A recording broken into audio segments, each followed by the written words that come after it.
Hello everybody and welcome back is the correct thing to say because we've been on a long hiatus after the last top tier tutorial. My name is Danarai, your host slash MC for tonight, and joining me is the wonderful, spectacular and very welcoming Incendiate. How you doing, buddy? I'm good. I'm Incendiate, also Jordan, and I play Xianghua. Indeed, indeed. So, as you know, or as you may not know, this is a series of long-form, in-depth tutorials where I get the top players from each of the characters in a specific fighting game. At the moment, it's been Soulcalibur 6, because of course, it's the one I played the most and the one you all know me more for. And I get them to break down as much as I think needs to be broken down about a character. So whether you want to play them, whether you want to beat them, or whether you just want to listen and learn about new characters, this is the place to be. So, without further ado, we're going to get into our first section, which is, of course, the introduction to Jordan slash Incendiate. Tell us a little bit about you and your journey in Soulcalibur 6. Okay, so again, as I said before, Jordan's a lot easier to say than Incendiate, so everybody pretty much calls me that. So yeah, I've been playing Soulcalibur since 5. I've been competing for 3.5 years. But I mostly actually, in this game, I played Ivy a lot more than Xianghua. Earlier on, I played only Ivy. I love zoning. I was a very defensive player. And that was just my first, year in the game. And that's how I actually started, taking it seriously and getting, better. But when I found this character, I realized, wait, it's way more fun to be, super fast and, really aggressive. So I decided that this is the character I actually wanted to main. I think that this character, the biggest thing about her is that she is actually really, really straightforward, simple. She's just an understanding of the game. If you get the game, you can get this character. So I think everybody should be knowing a lot about this character. They should try playing her. She's a great secondary to pick up. She just has fantastic matchups. And I think she's very, very simple. One of those easy to learn, hard to master characters that is just a lot of fun. Okay. So you say that, just very quickly before we move on to our actual first section of the tutorial, you say that she is an understanding of the game. Would you say that she's probably on par with that of maybe Mitsurugi and Geralt to understand Calibur? Would you say she's kind of better than those in terms of trying to learn Soulcalibur 6? Definitely I can't say that about Geralt. Geralt is such a bare bones, this is just the game. There's so little way to get around neutral. It's just basic. Maybe Mitsurugi. Mitsurugi is damage to access out of mix-ups and stuff, which Xianghua doesn't really do.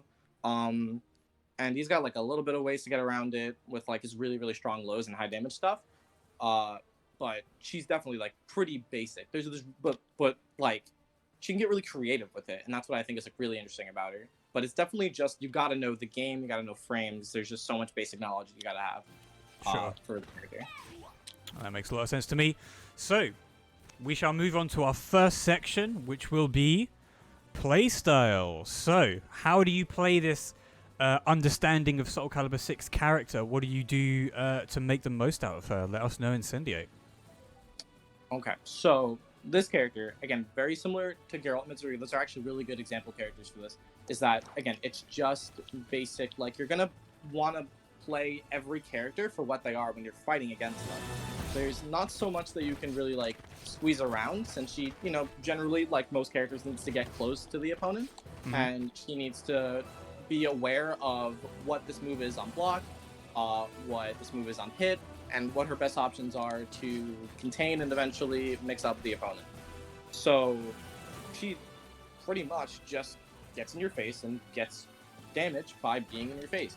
Her advantage and why it's worth getting in your opponent's face is because he's actually really, really fast. A character with this kind of speed is going to have a lot of an easier time being close up than some of the other characters in the game. So if you just again, getting in your opponent's face and saying, hey, you got to figure out what I'm doing, then she's great for that. Again, the only thing that comes with a little bit of complexity is just knowing the frame data, knowing how you can really toy around with being negative on block and making your opponent not so sure if it's really their turn or not. That's just where it gets creative. But again, it's a very, very basic and intuitive way to play Soulcalibur 6, I think. Okay. So what would be some of her, some of the moves that you would do to initiate this kind of playstyle? Because I know she's got an I-10 AA, but is there anything standing out that you would say would be a good starting point to learn to play this character? So definitely the I-10 AA, it's amazing in every matchup. It's one of the fastest moves in the game. It's definitely a good way to keep your opponent just like contained. Since this character has such a fast way to contain your ability to move around, you want to abuse the fact that your opponent isn't going to be moving around so much. So good thing this character actually boasts, in my opinion, the best safe launchers in the game. Her ability to send you flying into the air for large amounts of damage is coupled with the fact that there's actually very little risk to doing them. So their main weakness would be, since they're safe on block, you have to make them whiff. But to make them whiff, you need to move. And to move, you need to stop her from doing her I-10. So there's a huge loop with it. So again, this character, you're just gonna kind of walk in your opponent's face and you're gonna launch them or you're gonna contain them. So it's just, the only thing is now you gotta figure out how to get in your opponent's face. Which, gets a little complex down the line in terms of other characters with more range than maybe like Maxi per se. Okay. I mean, it's interesting that you kept Maxi on the screen after what we were talking about earlier, because it's quite interesting, and I think those who play Maxi or who play X and have trouble with Maxi are going to find a lot to talk about and a lot to learn from that specific matchup. Cool. So that was a very swift and great introduction to Xianghua's playstyle. But now we're going to get into more of the meat and bones, or the meat and two veg, depending on where you're from, into this character tutorial. And it's going to be her strengths, weaknesses, and her counterplay. So whenever you're ready, Incendiate, take it away. Okay, so we'll start with strengths, right? So, because we pretty much were talking about it before, where again, the safe launchers is a big deal. Not a lot of characters can boast dealing like good damage and having good situations after, whenever you launch your opponent, and then she also has, again, the safety to cover it. So that's definitely like a really big thing that ties the character together. But even more important than that is actually how much stronger the character gets when she has meter. Now, her damage is almost always slightly below average. That's kind of how the character works, where her launchers don't do as much as their characters may have done with their meter, but without their meter rather. But when she has the ability to tie her super into it, she just blows the damage out of the water and gets a fantastic situation after. Not a lot of characters get this. This is very privileged. Not a lot of characters get an amazing situation after they hit their super. Now, you're a little bit far from them, but most characters have to deal with a low or a mid, some sort of mix-up here that they just can't even soul charge or GI out of. It's just airtight. They actually just have to guess. So that's the biggest thing with the character for sure. That has always been her biggest strength throughout like every patch. Just whenever she has a bar, you have to play different. You just have to be just really, really careful not to whiff, not to use moves that are -12 on block. It's just a ridiculously fast, amazing pool that ties, again, Xianghua completely together. Now, weaknesses. This definitely is going to be more of a trend than some other characters may experience. So her general weakness will be that her range is generally pretty bad. She has moves with good range and moves that can be used to whip punish, but in terms of interacting and stopping her opponent from doing things, she's extremely limited and will have to take risks if she wants to contest at high ranges. Now, luckily, a lot of moves with big pushback, and this is why Xianghua was so good this patch, is that this is the biggest reason too. This move right here is that their pushback actually got reduced. So a lot of this patch has been that Xianghua is really losing a lot of weaknesses here. She's actually becoming a really, really strong character. But some other moves, where the pushback may, let's just use like some sort of example, where the pushback may be a little bit less favoring, she doesn't really have like too many options to really contest or even punish. That's definitely going to be like, when we get to matchups later, that's definitely going to be a common theme that we're gonna see with just generally X is just gonna have to run at your opponent sometimes. So how exactly would you go about counterplaying her strengths? Because of course, her weaknesses, like you say, will be her that a lot of her moves will have relatively small range, and against characters that have got a lot of pushback, how would you counter some of her strengths in that she likes to run up at you if you don't have a lot of pushback? She has this really good CE. She has great launchers. What's kind of the way to get out of those situations, or at least not put yourself in those situations? Right. So glad I actually switched to Astaroth. We can definitely talk about like main moves. It's definitely going to be character specific. Now, Okay. a lot of characters are better at zoning than other characters, but most characters have a move with good pushback that's like, decent on hit, something that gives them a way to get around Xianghua's initiative. So pretty much every round will start where X is here or a little bit further. So call that a little bit out of her favor. If you can do something with this spacing at the start of the round, you can make sure to secure a life lead and then take a defensive game plan for the rest of the round. Not super fun to run away all the time, but you can definitely limit her options and make sure that she isn't dealing a lot of damage to you due to the range that you're at.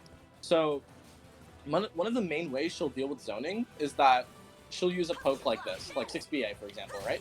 That's one of her longest range pokes. It will occasionally whiff at like longer ranges, but for the most part, it's just to stay safe and kind of like engage in. Otherwise, you're not really going to have X poking you, you're just going to have it running at you. So basically, it's just how to deal with someone running at you. Mm-hmm. Now, again, the example move I was using was Astaroth BA. This is a bit of an exaggerated example since it's just one of the best moves at doing this, where it just like has insane range. You can delay the string and you can keep your opponent out for just as long as you have the 20 frames to do the move.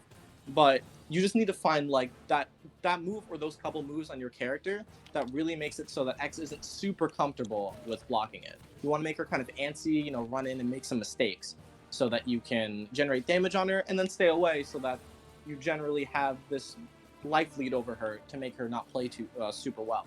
Because obviously, at the end of the day, it's not like the most entertaining strategy, but there's always only 60 seconds in a round. There's never more unless you're soul charging or supering. So eventually the time's going to run out. If you have the life lead, she has to play the game. She has to get close to you. So again, that's how you make her greedy and you take her life total lower and lower every time she tries to approach. And I think that's one of the better ways of dealing with her strength. Mm-hmm. So in kind of response to that, when you're in a smaller stage like this as opposed to maybe a bigger stage, if you are a character that would like more of an open space, so say Astaroth, and you are a Xianghua, even if you are losing the life lead, how does a bigger character, say Astaroth or Nightmare or Siegfried, make use of the smaller arena to make sure that they are trying to zone them out and tick those 60 seconds down as fast as possible? Right, so that's another thing, which I'm actually kind of glad our game doesn't have the sort of like second rule where you can select the stage on loss, because we have a lot of similar stages, but at least there's like an okay variation, and your opponent has no say over. They either keep the stage or they switch to random. They have no say over what they're gonna get, but there's a huge impact on what stage you get. If you get something particularly unfavorable like Astral Chaos, which I believe is the smallest stage, maybe it's Geralt stage, it's one or two of those stages, where you're going to have to deal with her being close up pretty much all the time, then yeah, you're going to have a tough time dealing with getting away from her because you don't really have all that much room. Mm-hmm. As opposed to the stage like maybe the desert stage, where you'll have a little bit more of an open space. Sure, ring outs are available, but at least you'll actually be able to create a game plan where you can get away from her when you finally secure the life lead. A big thing, though, to consider is that a lot of the zoners in this game do boast a good wall game. So Xianghua's wall damage it's humble. It's not too crazy, but she's really good at getting you on the wall at some degree. Like, one of her best strengths, if we go back to that real quick, is that she can pick which side she sends you to on air combos. So she can always secure a little bit of extra damage here and there, and tacking on any bit of extra damage on a character who just wants you to get to that total where you die to super is big. It's huge. So you're going to have to, and again, I'm using Siegfried as an example, but you're going to have to really try to make sure you can use this wall to your advantage if you ever have to be here, because otherwise, you're just going to keep getting bounced on the wall by Xianghua, which feels really bad. I think she actually has really, really good against wall pressure, too. Like, you're just going to have to sit here and guess a lot. Her pressure is fantastic. You do not want to be close to this character. That's the point I'm trying to get to. Please, get away from her. So just essentially pretend that the X has forever COVID. Just stay away. Just like trying to sneeze on you, you just stay 6 feet. Relatively easy to remember, I guess. Yeah. Okay, so what about the whole when she gets you to a place where she has a bar and she has an I-12 CE, but you're also pretty low down on the health? What is it that you can do as a player to not take that many risks? And to also effectively whittle down Xianghua's health to make sure you secure a win. Right. This is the hardest. This is the most difficult thing to do against this character, I think. Actually, a better example is almost what we're seeing now is if she has 2 bars. Let's say it's like just your average game, where maybe like you just won the round, and now it's 2-2, but she lost the last round, so she got a free bar when she lost. Now it's kind of like this situation, right? Where let's say you got like 50% health and she's at like maybe 80. Can I set 80? No. But, you know, I'm a little bit damaged. But now you have to deal with the situation where I have 2 bars. If you get hit by this twice, the game is over. You lost the game. You have to actually pretty much consider your entire moveset to be either risk-free or low risk. Otherwise, it's not worth using. Unless it's going to win you the round or get you like enough damage to where you deem the risk to be worth it. Now, let me see if I can find like a better example character of like high risk. Well, let's go with Nightmare, right? Mhm. Nightmare is in my opinion actually the easiest to super character in the game. Xianghua. There's so much -12 and more stuff, and there's so many transitions where he has to somehow risk getting supered, whether it's on block or on whiff or just something. Playing safely around this, it's gonna take some creativity from you.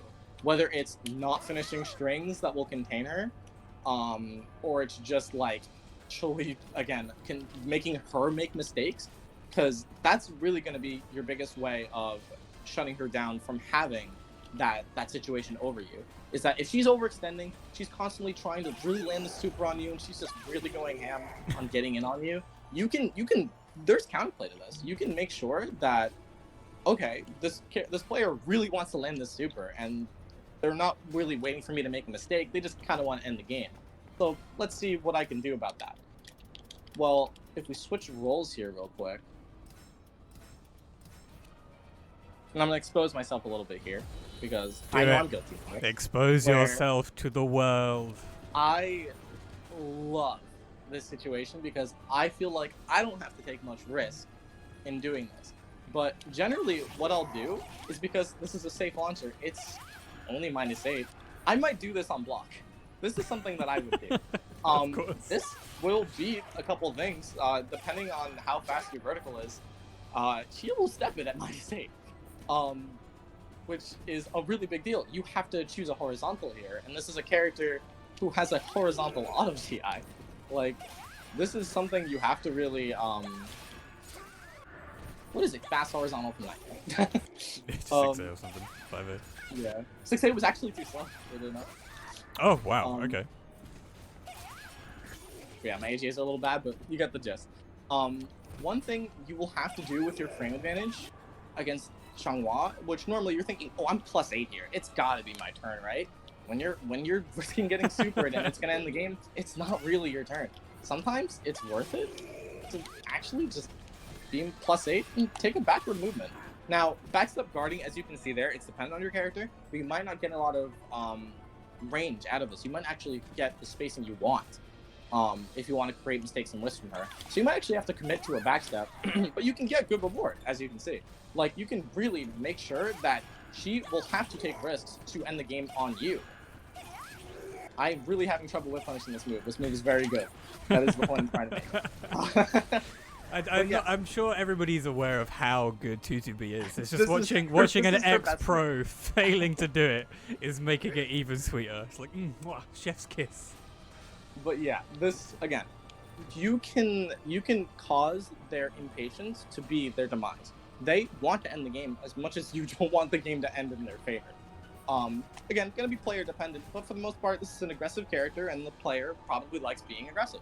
So you can, again, take your frame advantage with just a little bit of a, be creative. You're just gonna have to realize that sometimes it's not best to put yourself into a guessing situation.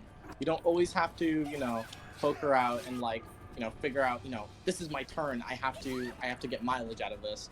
You can again just take your time, make her make mistakes, be patient, and again, backward movement is your best friend. You do not want to be close to her.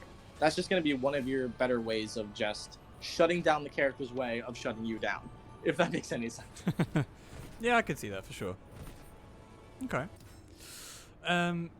Cool. So anything else you wanted to mention in the strengths, counterplay, and weaknesses section, or are we free to move on?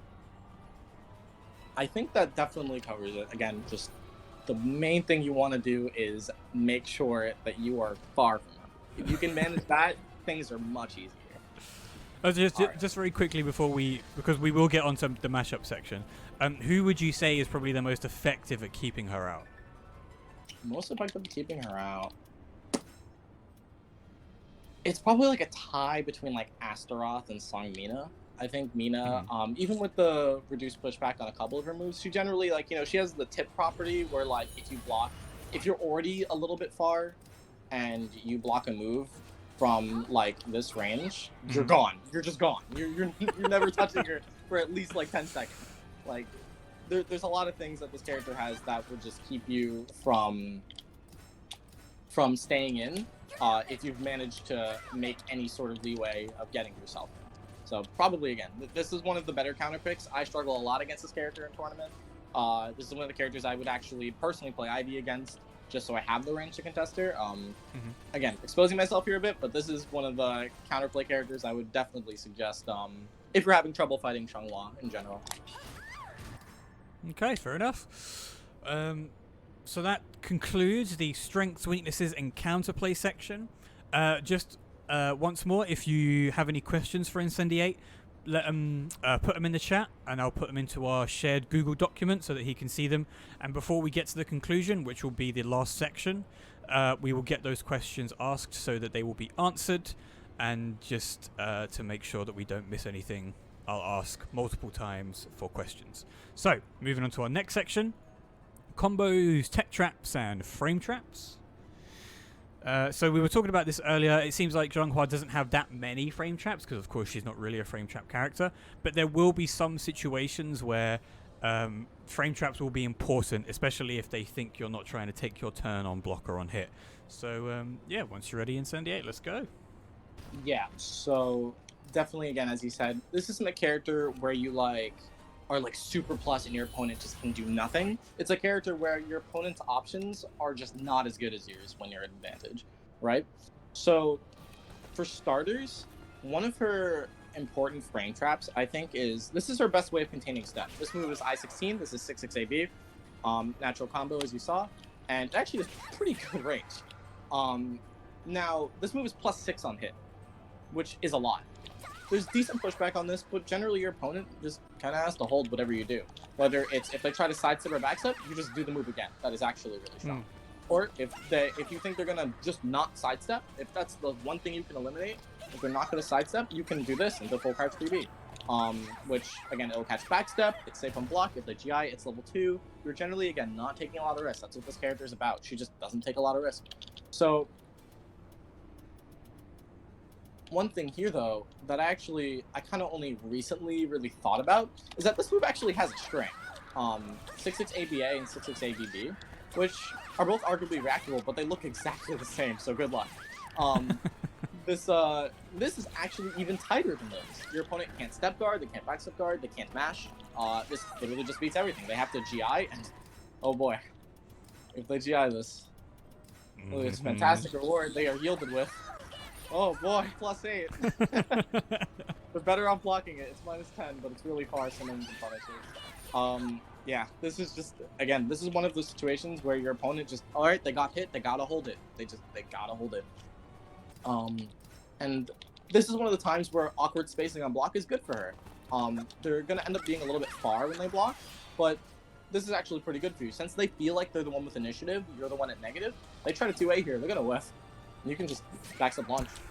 This is one of those spots where, again, your opponent can't disrespect you, and you can disrespect them because you're negative. in this situation if they guard it. So it just feels like you've gotten two favorable situations on one interaction. So I think that's one of her best frame traps to think about. And maybe not one of the more obvious ones. Here, I deem this one pretty obvious, but a lot of people forget about how good it is. Now, a lot of people don't realize that... So we'll talk about this low real quick. This is one of her better lows to finish off people. It's pretty risky. This one's pretty risky, I would call it. If you duck it, you get a big launcher. And it's not like the fastest move in the world, but it's got really good range. It's got a counter hit confirm in it for a lot of damage. Turn that on. And it's not that hard to counter confirm. You can do it pretty late. But this move on hit, albeit being 0, your opponent has to really think about if they care about that 0. And that's full crouch 3AA, right? Yeah, this is full crouch 3AA. Yeah. But reason being is actually that this string is so tight that there is a 3-frame gap, which means you cannot soul charge here. And that is really, really bad to get hit by. This does a ton of damage. This is one of her ways of just making sure that you're super honest here. Now, this move is a high with third hit. You can duck this and you can launch her. There's a lot of things you can do to counterplay this. Not every character can sidestep this. It's actually kind of hard to as well. But what's good about this is one of the times where we get into the real creative playstyle, where if you start respecting this and thinking about, just saying, all right, I'm going to duck here, or I'm just going to, let her have it, it's not like the worst thing to block, you will now deal with a stance mix-up. This character, again, beautiful at disrespecting you. This is 0 on hit, but I can treat it like it's plus, depending on how you react to it. So, and this is going to be one of those things where it's not a frame trap, and it's not really a mental frame trap either, but it's only 0, but because you've thought about something else, you now gave your opponent a turn. You just threw it at them. And you kind of have to. I mean, this isn't really fair to her. So this is one of her better tools to just say, hey, relax, you gotta just guess. This is how she will shut you down just for stand guarding. So that's one of her main frame traps. And again, going back to 6-6-AB, I highly recommend, if you can hit confirm it, it's not that hard to see that you got hit. You can do it very late. Go with the string. Go with the string mix-up. Both are, pretty safe. I believe this mid is -10 and really far, so not really punishable. I think this is 12, but it does, a really big amount of guard damage. So again, this is just, one of those things where she's not taking a lot of risk. Yeah, that's 15, I think the string is 9, 10. So, still again, pretty you're good just for doing a lot. For a mix-up, for a low. Yeah, and I'm pretty sure it breaks. This one definitely breaks. So... Again, this character, she's very good at containing, but the frames aren't, super direct. It isn't just one of those things where she's like, oh, I'm, +10 on guard, and you just gotta, you can't even GI what I'm about to do. For sure. Again, it's all just being creative. And I think that's something that a lot of people who will, pick up Xianghua and say, well, she doesn't have all of these plus frames, and she doesn't get all these advantages on hit into stance, but like you've literally just said, you can treat a +0 transition like it's +4 or whatever, depending on how you as the opponent react to the situation, because you've got the low grab from that, you've got highs, you've got mids. It's a really, really good stance to just start throwing out. And again, like you said, if you just give up trying to block the neutral mix with full crouch 3A and 3AA, or 3B or full crouch 3B, you just say, cool, I'm just going to stand block and just have to deal with the mix-up. That's still not in your favor, though. You're still putting yourself in that situation which isn't favorable to you. Even if you may get fed up with getting hit by that low 4 times in a row, it's still in your favor to try and guess it and try and take the block frames. So yeah, definitely, that's... again, this character, not super frame trappy, but that's, a good extent of how she'll make you respect her, and I think that's, again, when she's at her strongest. Now, a lot of people talk about her safe launcher game, but what really makes those safe launchers good into those frame traps is how good her grab game is, actually. Her grab, you're far, but you can't do Kemi here. So the Soki actually ends up being pretty tight. That's after her forward grab. There's not a lot of disrespect you can do here. Now her back grab, this one, even though you can Ukemi, is actually even tighter. If you Ukemi any direction, it doesn't matter. This is a force block. Complete force block, nothing you can do. I think you can GI, you can't soul charge. Let's have her do a directional one, right. Again, doesn't matter. You just must deal with this. This is tight as hell. And again, if you're not ukemiing here, it's a reactable ukemi. So I'm gonna be, backgrabbing you. Oh, you didn't ukemi? Okay, cool. I have 3B, I have 3A, I have full crouch 3B. I have a plethora of things, or I can just throw you again, where you're gonna feel like you probably should have ukemied in the first place. How I recommend dealing with this, if I'm gonna review this one specifically real quick, is that what I do is I just tech back and block mid. If you tech back, you get out of every low, and you just have to block the mid. You have to block the mid still, but at least you're not guessing anymore. You block the mid, +8, and you get to back up, do whatever you want to do with +8, like you would as in any other character. But that's at least what I suggest doing with it, and that's what I do personally when I play the mirror. So it's not as much of a tech trap as, say, not necessarily, some other characters, but it is still a favorable tech situation for X, because while you may be able to get out of the lows, if the X doesn't want to take that risk, they just know that they can go for a mid for a force block. And this is 10%, and this is safe. I don't feel too bad about doing that every time. I think that's pretty all right. Fair play. But, you know what? Fair play to you. So yeah, definitely. That's gonna be one of like her pseudo tech traps. Now, real tech traps. This character actually doesn't have that many either.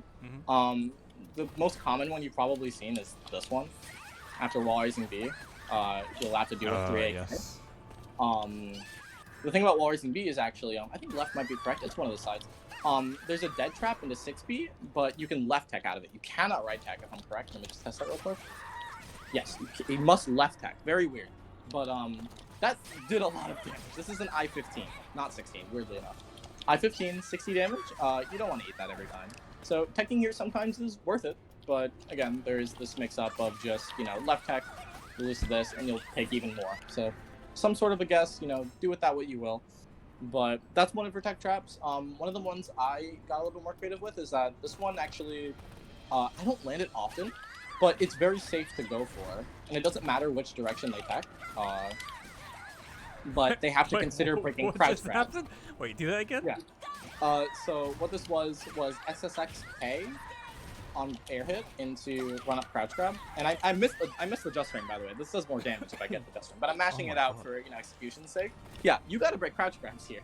Ukemiing against Xianghua, Cassandra, Astaroth, that's something you should always keep in mind. Ukemiing and breaking grabs, especially back, is actually really hard to execute, but something you're gonna have to keep in mind. I wish I didn't bring you on now. I hate that that's the thing. And not too many. Here's one too, I think. 4-4 right here.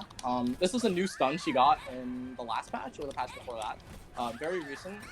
Not worth teching here at all because this combo is just real and you're just adding damage for teching here. So this is a spot where if you get hit by A plus B6 in stance, just don't tech. Just eat it. Doesn't matter. There's no dead trap. But again, yeah, one of those situations where if you just aren't aware, you're eating extra damage for no reason. So very, very important to keep that in mind. Okay. I think because that is a newer stun, and it's also one of the few moves that you never really see people get hit by. I think they're probably tempted to tech because it is something that you're like, oh, I've never seen this before, so surely I should be able to tech out of this and be look completely how long free. The stun is. It's like frustrating to get hit by even, right? You're gonna think like, okay, let me out. I want out of here. This feels like it's stunning me forever. So yeah, you might ukemi here a couple times, but definitely keep in mind there's no incentive to. You don't need to. Just block. There you go. So that one, do not tech in at all because you will die. For sure. That pretty much again, tech traps are just not really this character. Combos, very, very simple. A lot of her combos have the same routes. So if we could just go over the basic ones. Go for it. There's obviously the 3B into 6KA and 6KA plus B. The difference between 6KA and 6KA plus B is just that you can choose which side you send your opponent flying to, which is basically like, if you want them near the wall, or if you want them to hit the wall, or if you want them near a ring edge. That's just something you can keep in mind. Very niche and it won't sway too many of your games, but it's important to get the ring out if you have the access. Another thing is, this is really, really tight, but you can confirm this. If your opponent is at kind of the 60th, let's call it 60, 55 health total, which is probably 20%. this combo won't kill, but this combo will get much closer to killing or kill. Jesus Christ. This is terrible Loki, but this is max damage. Really important. Let me put her health total higher so you can see what I'm talking about. This does 51 into guts, and this one does 41 into guts. So that's 10 more extra damage you're just doing just to do, and you didn't spend any bar or anything. This just does a lot of damage. But again, hefty, OP is really bad, so just keep in mind this is just a kill. This is something you should only get in the habit of using to kill, but if you can, really be situationally aware and notice your opponent's health total is getting to that range, it's worth getting that extra 10 in, for sure. So that's going to be, like, a big part of her combo routes. A lot of it is just ending in 6KA. I mean, 2-2B, again, it's the same thing, 6KA. You're adding 6 damage here for doing the max one. And then here, it's a little bit more complicated. This was actually one of the harder things for me when I first picked up the character back in Season 1, where I had a lot of trouble confirming this on hit. I think a lot of people are, have just seen the character a lot or, like, played her, like, to some sprinkle of amount where they've gotten a little bit better at this. But luckily, if you have as terrible execution as I do, trying to show you this right now, real quick, you can do this 61 damage combo, or you can just be really lazy and do this 62 damage combo, which, again, it's the only reason you don't do that every time is actually because this builds way less meter than this builds, which I'm going to show you real quick. Okay.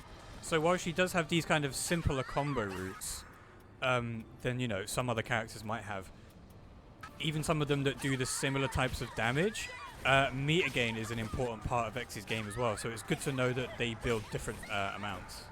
Right. This character is very, very tied around that super being readily available at pretty much all times, so it's really important to do the meter combos. But again, this is only really just, like, again, like, a very, like, advanced thing to, like, keep in mind. Obviously, again, the 1 damage difference, that's not going to win you a game. It's really not the biggest deal. But definitely, if you're having trouble confirming that this is a perfectly fine combo to do. I mean, it's a very small deal. And this is much easier. It's 3B plus K into 6BB. Again, apparently, I just learned this today. Apparently, this is more damage. That was doing 64, and this is 61. So maybe that is optimal at this point. But definitely, again, that's basically as hard as your execution gets. Everything else is super easy from here. A lot of your stun combos, this is plus 18 on hit. You'll see this sometimes after you land a GI. If your opponent re-GIs here, he mashed back. He's just mashing mash here. I read you. Alright, we're gonna have to predict this. Okay. So if they were to... Wow, he's still doing it. Okay, you haven't selected GI. Yeah, but if I set it to GI, it's gonna react GI, I think. I'm pretty sure. Yeah, true. Yeah, I guess just record it or something. But anyway, let's pretend I GI'd my opponent, and they got hit by this, right? You can take a 9K here, and this would be max. That's a 9K into holding down for stance. You hold down after the last K, and then you just press BB. If you want Oki, you can do 9K into 2 into K, and then you can hit them with a force block low, or grab them, whatever you want. If you want a position change, you can hit them with 6BB. Again, this is going to be, that's the length of all of her combos. All of her lethal hits are either this, or this. And we'll get into that right now. If, yeah, go you can get her to EB spam real quick. That's definitely going to be the most common combo you'll see, and the most often lethal hit you'll see from X's auto GIs. Best combo, again, is the one I'm showing you here with the 9K. That's definitely going to do the most damage. It's 80. If we get into, we're spamming AA here. Weirdly enough, so here's the thing I actually noticed that was actually kind of weird, just going on a tiny tangent here. 6KA does 34 damage. 6BB is 35 damage. So they basically do the same damage.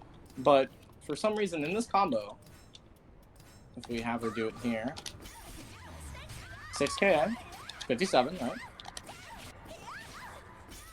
6BB, 66? Does 9 more Oh, its scaling Now- properties on each move is different. I think, yeah, it's weird. There's definitely a bunch of lines of thought you can go with, but I think what it has to do with is that it's ground hitting her instead of air hitting her, because of how, you know, the lethal is just making her land, and maybe that does more damage. But regardless, that's the combo I suggest doing, because it weirdly does 9 more damage than this one. This one is better Oki, but I think 9 damage is very considerable, and that's something to, you know, be willing to sacrifice for, again, ending the round, or just, you know, pushing your opponent away if you choose to do so as X. What's the is the meter gain negligible on both of those? So you just go for the higher damage one? I don't know if you saw, but the auto GI itself is almost half. So Yeah. the combo is going to be pretty unimportant at the end of that. But I think it's pretty negligible. 6BB seems to give slightly more because it's dealing more damage. That's probably tied to it. Mm-hmm. So that's definitely going to be something to keep in mind as well. Okay. And then this you'll probably never land. This only has 4 active frames, but if you can low parry things, you're better than me. That's for sure. And that'll also give half a bar and a lot of damage. Yeah. But this auto GI is only active between frame 4 and frame 8. So again, 4 frames long, that's like what, like a 15th of a second? That's like really, really tight window. You gotta be like a real god to land that one. But again, generally all really thick combos are gonna be very, very similar. If we have her just taunt GI, there's this one. This one is gonna be the only one that's different. It's gonna be T2A plus B. 103 damage. Yeah, Oh, God. she hits hard. And then here's the one that everybody here's the one that everybody just goes, oh my god. run. Yes. And it's gonna be again the same round, 60 Biscay hold. And that's half-life, 117. I'm crying inside. That's one of the times where Xianghua just does tons of damage and she didn't have the meter to make the excuse. So just to go over the AGIs real quick. So the vertical one for BBs is 6A plus B. Right. That'll be this one. Yeah. And then the horizontal one, where she's spamming those, is 4A 4A plus plus B. Yeah. And then the low with 4 active frames is 2A plus B. Yep. So all A plus B is really easy to remember. Yeah, exactly.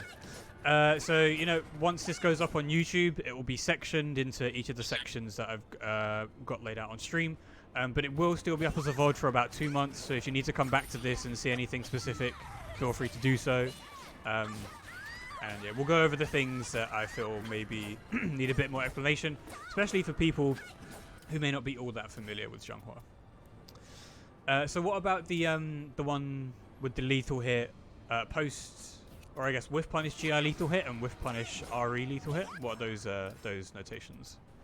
Oh yeah, so that is going to be while in stance. So any stance entry from SXS or PXS, which is when she says just kidding or tricked ya. That's going to be A plus B for reversal edge and A plus B6 for the high that punishes GIs. So again, just going to be blah, blah, blah, blah. Any transition into when they whiff, A plus B, and then I usually just have her taunt here. And that'll be A plus B6. Cool. And then would you mind going over the actual combo route for both of those? Sure. So this one you can. There's a lot of stuff you can do, but the max damage is if you're near the wall, you get that little extra bit, and that's gonna be just 3B plus K into any ender. There's gonna be 6BB or 3B plus KK from near the wall. Or B slide K, which is gonna be another thing I'll talk about later. And then for GI, that was GI. Sorry, for reversal edge. It's going to be always do 6B plus K hold, 9KK, 2K, PXS, BB. Cool. Nice one. Any other combos you want to show? I mean, I'm more than happy to go over wall combos and stuff like that. Okay, so wall combos actually, did overlook that. Those are going to be actually pretty important.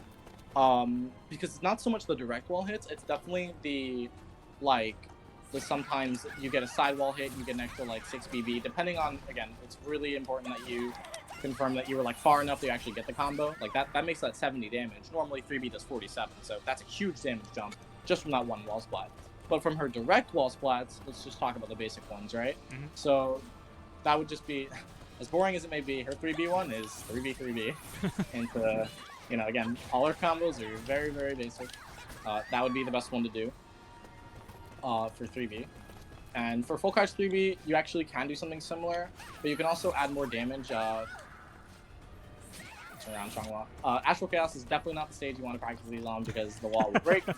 But you get a 4AA here. You can backstep, and the reason you backstep there actually is very interesting.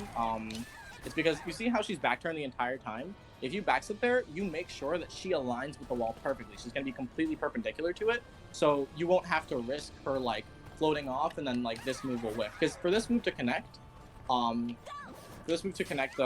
both hits for the kick not to whiff, she has to be near the wall. So if you do not backstep here in this combo,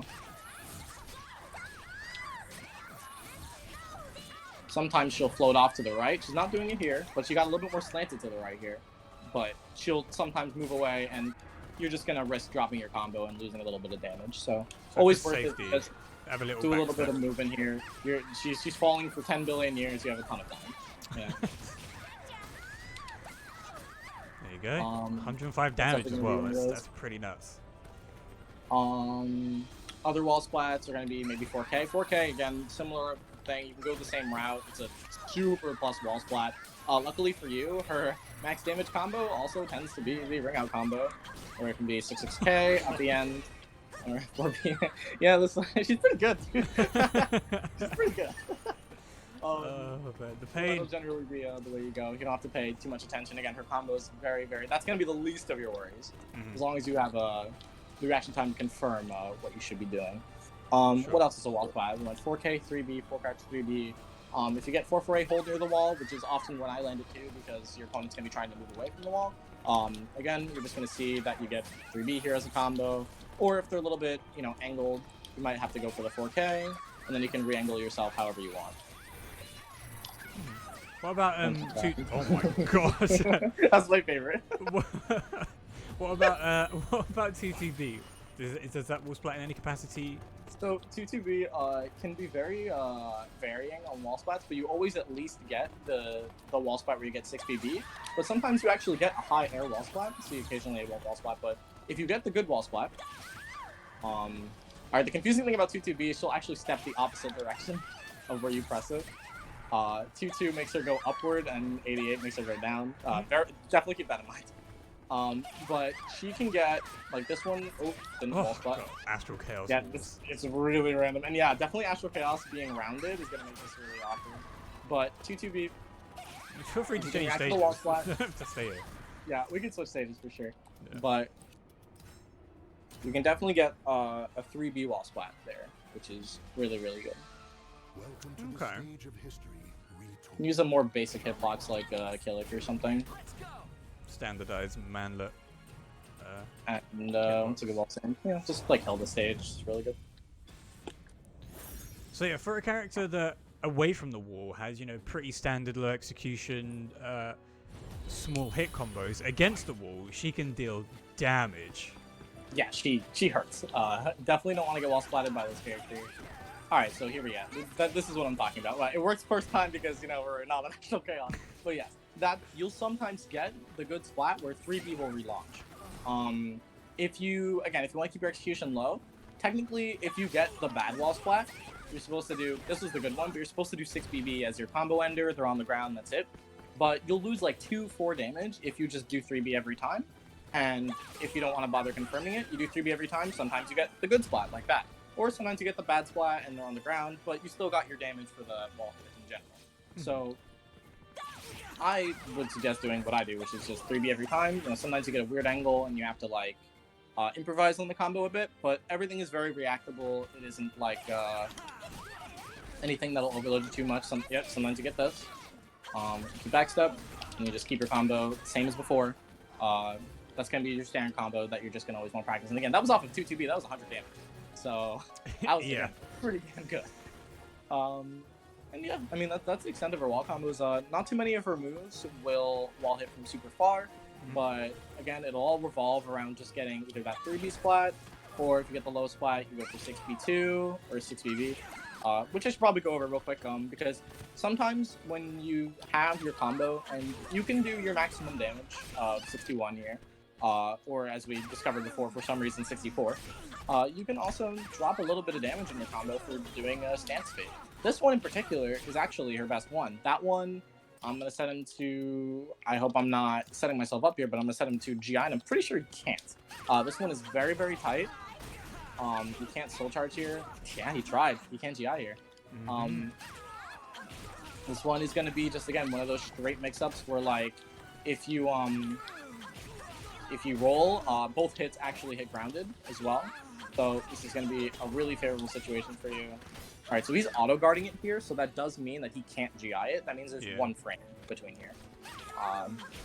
So again, this is a very good mix-up. You're sacrificing, you know, less than like 5-6 damage, and you're getting a very favorable mix-up that has not too much risk to it. Both these moves are -14 on block. There's very tricky ways to punish these, though. So we'll go over the low first, if we just want to quickly review that. Where yeah, go for it.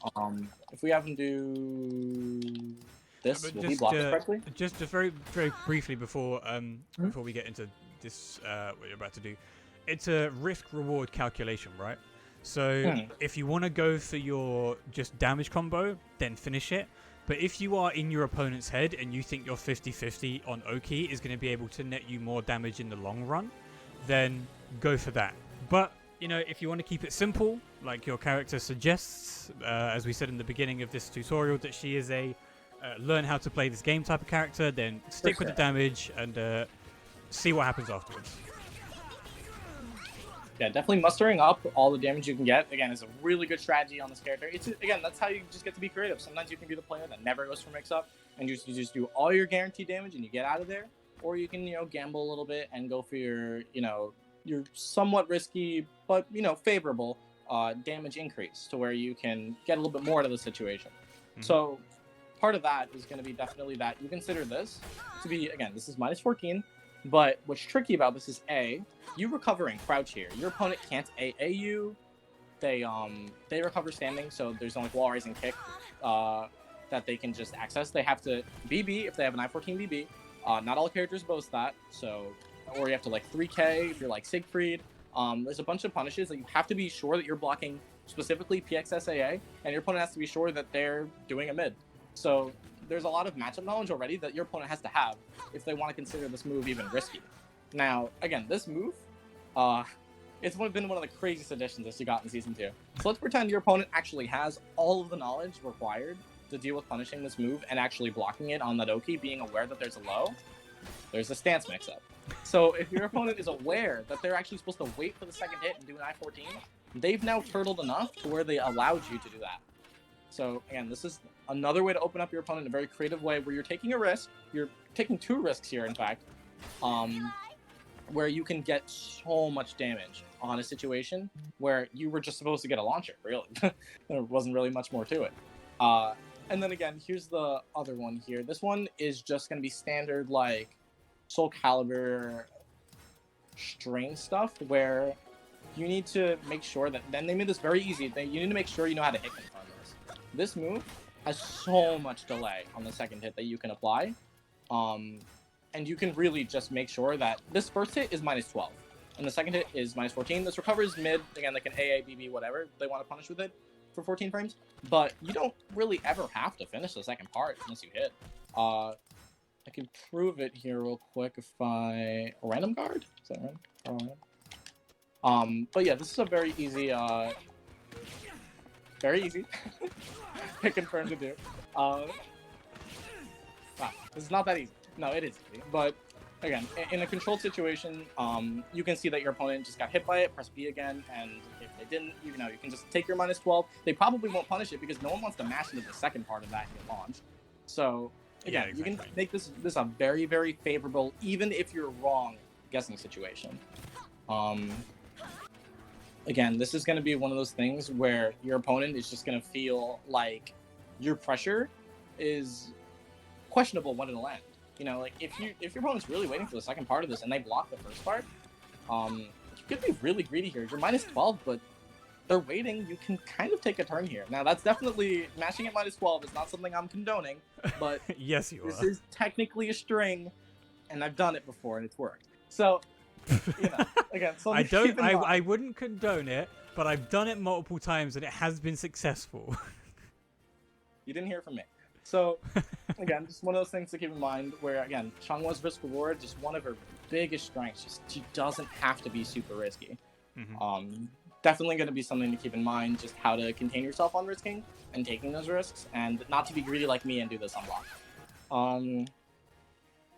I think that'll cover mostly, at least, combos. There is one combo I want you to go over, and it's the air hit, full crouch 3K. Lethal hit. Ooh, right. That is actually one of the lethals we missed. Let's set him to jump here. This lethal you won't get too often, but sometimes it'll even be a punish. Let's actually show one of those cool spots where this is a punish. Make him do like 9B or something. Yeah, 9B works, but I just want to show like this is one of those things that people just may not know. Okay, I know what you're gonna do. What move is it? I'm not gonna spoil it. Just. I hate that move so. This actually 6-6-BA. This actually leaves her recovering in the air. If you end up blocking this for some reason, sometimes that'll happen. So interestingly enough, here you actually get a little bit of a creative combo here where you can do different things. But at least if we're gonna go over the standard combo, it's important to know that you just press B and release the string, and then you can do B slide K. You can also do 6BB. Which is going to be max damage, I believe. Or again, you can go for a mix-up like we were talking about before, which again, your opponent can't GI, they can't soul charge. It can be a very real mix-up. This does a lot of damage. And this is one of her really good counter tools. This actually just does a lot of damage, just spawn counter it. Let's have you not jump. She wants to jump, Incendiate. She just wants to be airborne. Yeah, so 74, I mean, this is 16 frames and it tech crouches. This is, again, one of those really high risk, high reward counter tools that you can just throw into your game plan sometimes when your opponent is trying to, you know, just rather, you know, just take their frame advantage with, like, highs. Only thing about this move to keep in mind is it's minus 18, whether you do the B or not. As long as they're punishing with a mid, they will always be able to punish you, so most free Bs will do that. And there's risk associated in this, and it takes a certain kind of player to want to take a risk with this character. But again, that's a very sizable reward. 74 is a lot of damage, so something to keep in mind if you ever want to consider taking risks when you're playing Xianghua. Yeah, pretty decent. Okay, well I think that's actually the exhaustive list of, I guess, most of the combos, at least most of the ones that you should be looking for. When you're in just a standard game. Yeah, you're going to find that it's going to be 6B, 9K, 60 plus K. It's going to be one of those, for sure. One of those very, very, like, common routes that just our combos will have. Yeah. And also, even though we have a Xianghua Pro in here, and he's giving us all this tech, we still encourage you to go into training mode and you know, perfect these for yourself. Even if you think that there's something that we may not have covered, go into training mode with Xianghua or any of the other characters that I've done TTTs for and just experiment with them. Because while this is coming from a pro and you should take this advice on board, there's nothing that actually beats practice and just dedication to training mode. So once this is over, jump into the VOD if you want, jump into training mode and just take all this information in and become a Xianghua pro and annoy all of your friends. One thing I always forget this whenever I'm talking to a newer player about combos. I never go over the reversal edge lethal hits and the reversal edge combos. I'm going to do those real quick. Oh, yeah, actually, let's do those, yeah. I never keep those in mind, so let's just go over the really basic ones. B is going to be no combo. It's 43 damage if you guess right. I believe near the wall, I want to test Ukemi's. You might get something here. Let's just see if anything's real.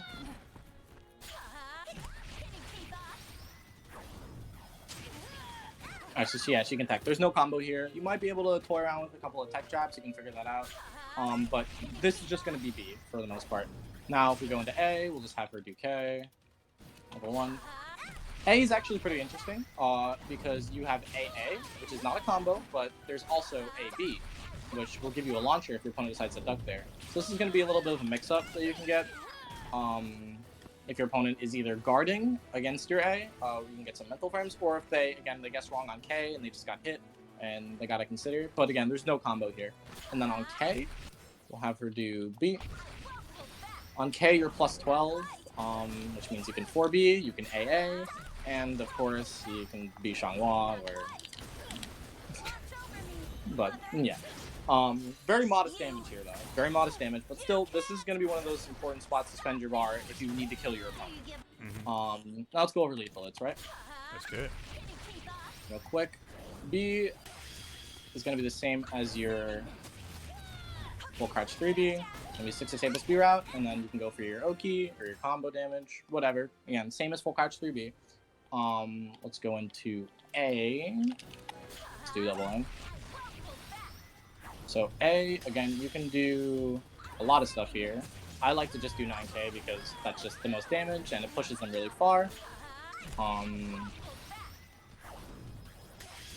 Again, you can reverse position for 6BB. Wow, they both do pretty good damage, jeez. I thought there'd be like a big gap between them. 85. Just more positioning, I suppose. And then you can do the string too, but you know, that's just for ease of use. I definitely recommend either doing 9k or 6B because of the damage. And then K. K gives you the best combo, but it's a little bit harsh scaling, but you still get really good damage for a K. It's gonna be 69, nice. And yeah, that's generally what you're going to want to do there. Important on K though, too, which I always forget to mention as well. K has a B plus K transition. So if you don't want to take your plus 12, you can use this move right after, and it comes out immediately in the recovery. So I believe that's notated. Let me just quickly make sure I'm not making that up. Let's go to reversal edge.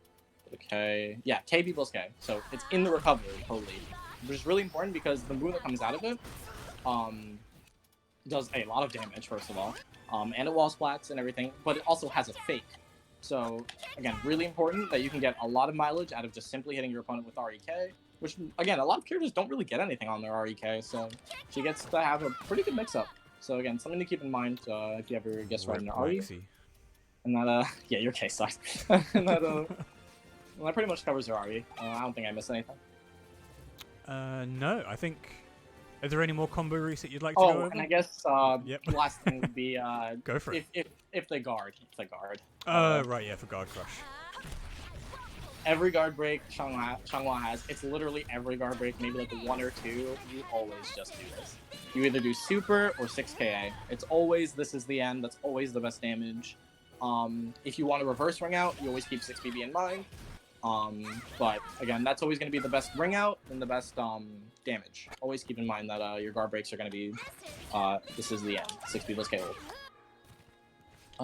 That should be everything. I don't want to jinx it, but yeah, generally that's how your guard breaks are going to work out, and that should be all of reversal edge.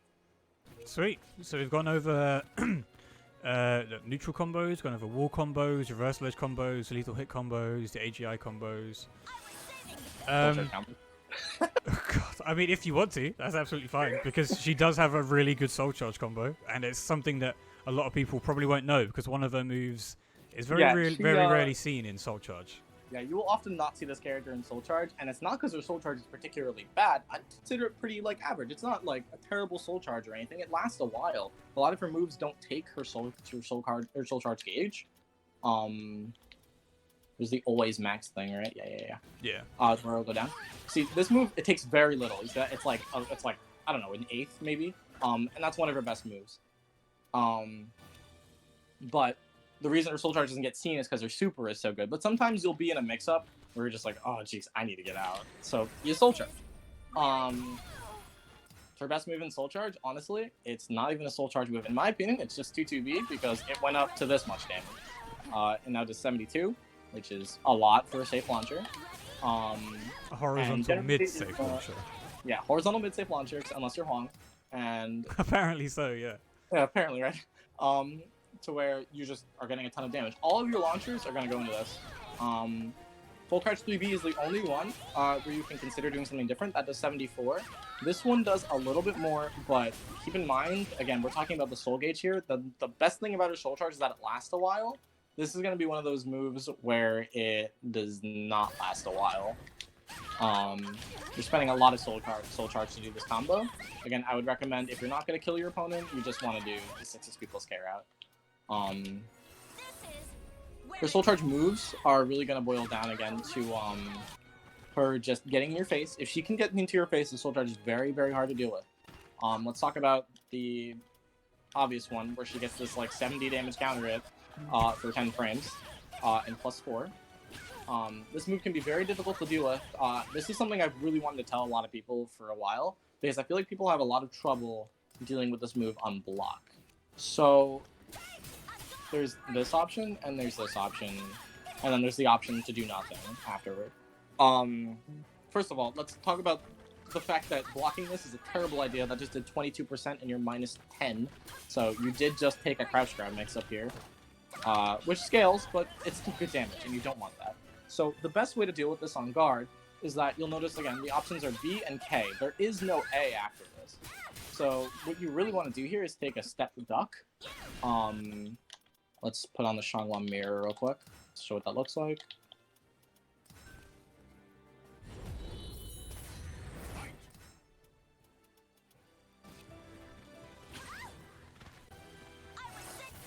Oh, I have to let her finish the animation. And then we'll have her...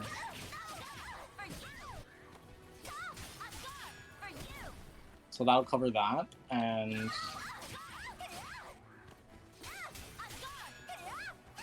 You know, just doing what you want here is definitely going to be like... You can consider taking a risk and interrupting this. Like, this isn't the fastest string in the world. You can stop her from doing this. But, again, my recommendation is just, if you take a step guard, you'll never have to worry about dealing with this being a mix-up. And again, if you, it's not showing because I'm player 1, but that Quake does 0% guard damage. If you block the Quake, there's no guard damage. So this is, in my opinion, the best way to deal with this string. It's going to help you deal with her soul charge pressure in general. I don't know if it's unsafe. I know the other Quake is -14. Maybe we can just test that real quick on block, but... It might be either 12 or 14. No, safe. That one's safe. But you at least will get her to spend some soul charge. You'll be behind her. She's at least negative. So you can take a turn, and that will eventually get rid of her soul charge in a pretty efficient way. The other soul charge tools. Another one will be that you might have to deal with this move. This move is more of just an I-16 punish. It's not too much like you'll have to deal with it being a mix-up, but if you do get hit by this, this is a +12 entry. You can't soul charge this attack, you'll get counter it. You can't sidestep because this is 18 frames, and oh my god, please. That's the one thing you cannot even consider. Do not, and I repeat, do not step any of her transitions in soul charge. This is not worth it. It's just not, dude. And that's, don't sidestep or backstep. Just... Yeah, backstep 2 is pretty bad because this is +12, you can't move. Like, just, you know, again, consider maybe 2Aing, do something that tech crouches. Duck is not even that bad. But that's going to be one of those situations where just moving is just never in your favor. This move is -2 on block as well. So a lot of people, when they're in soul charge, as Xianghua, they'll just do this, and they'll kind of see that you blocked it, and probably just do AA anyway, because, I mean, it's coming out of 12 frames at that point, and not a lot of characters can contest that. So, really important to keep in mind that just movement is never going to be your option anymore. It's just not worth it. That move is too fast and just too much damage. What makes that good, though, for Xianghua at least, is that because you're not moving, this move becomes 10 times better. That's doing 9%, 9 on guard in terms of damage, 15%? Yeah, 15%. And this is +12, she gets free wallers and K, she gets super. This will cost a lot of guard gauge as well, but keep in mind that even though you can't move, you have to be wary of this move. And whatever your character's counterplay may be to it, may be something you want to employ. My personal suggestion is that these stance attacks are fast, but the fastest one is the high. You can interrupt these. I recommend interrupting these. For sure. Let me, where am I? I wanted to show the gauge damage, right? That cost a quarter of a bar. So, again, it's not like the worst thing they get hit by. Again, the I mean, it's not the worst thing to block. You don't want to get hit by it. But if you end up blocking it, you know, you take like a scaled crouch grab. It's not like the craziest thing. She's using a lot of soul gates to do this. You know, at least you didn't get countered by the A. But that's really going to be the extent of her soul charge. One little cheap thing I like to do is that let's just have her. Yeah, she's gonna guard all the way. Show us the cheap things. This is the grossest thing I've like ever done with this character. But because she's plus 12 and she's going into a plus 12 transition into SXS, her I-18 grab will back grab you. So if you see this, if you can react to that cancel, I haven't tried yet because I haven't had someone do this to me. But if you see this cancel, it's kind of worth ducking.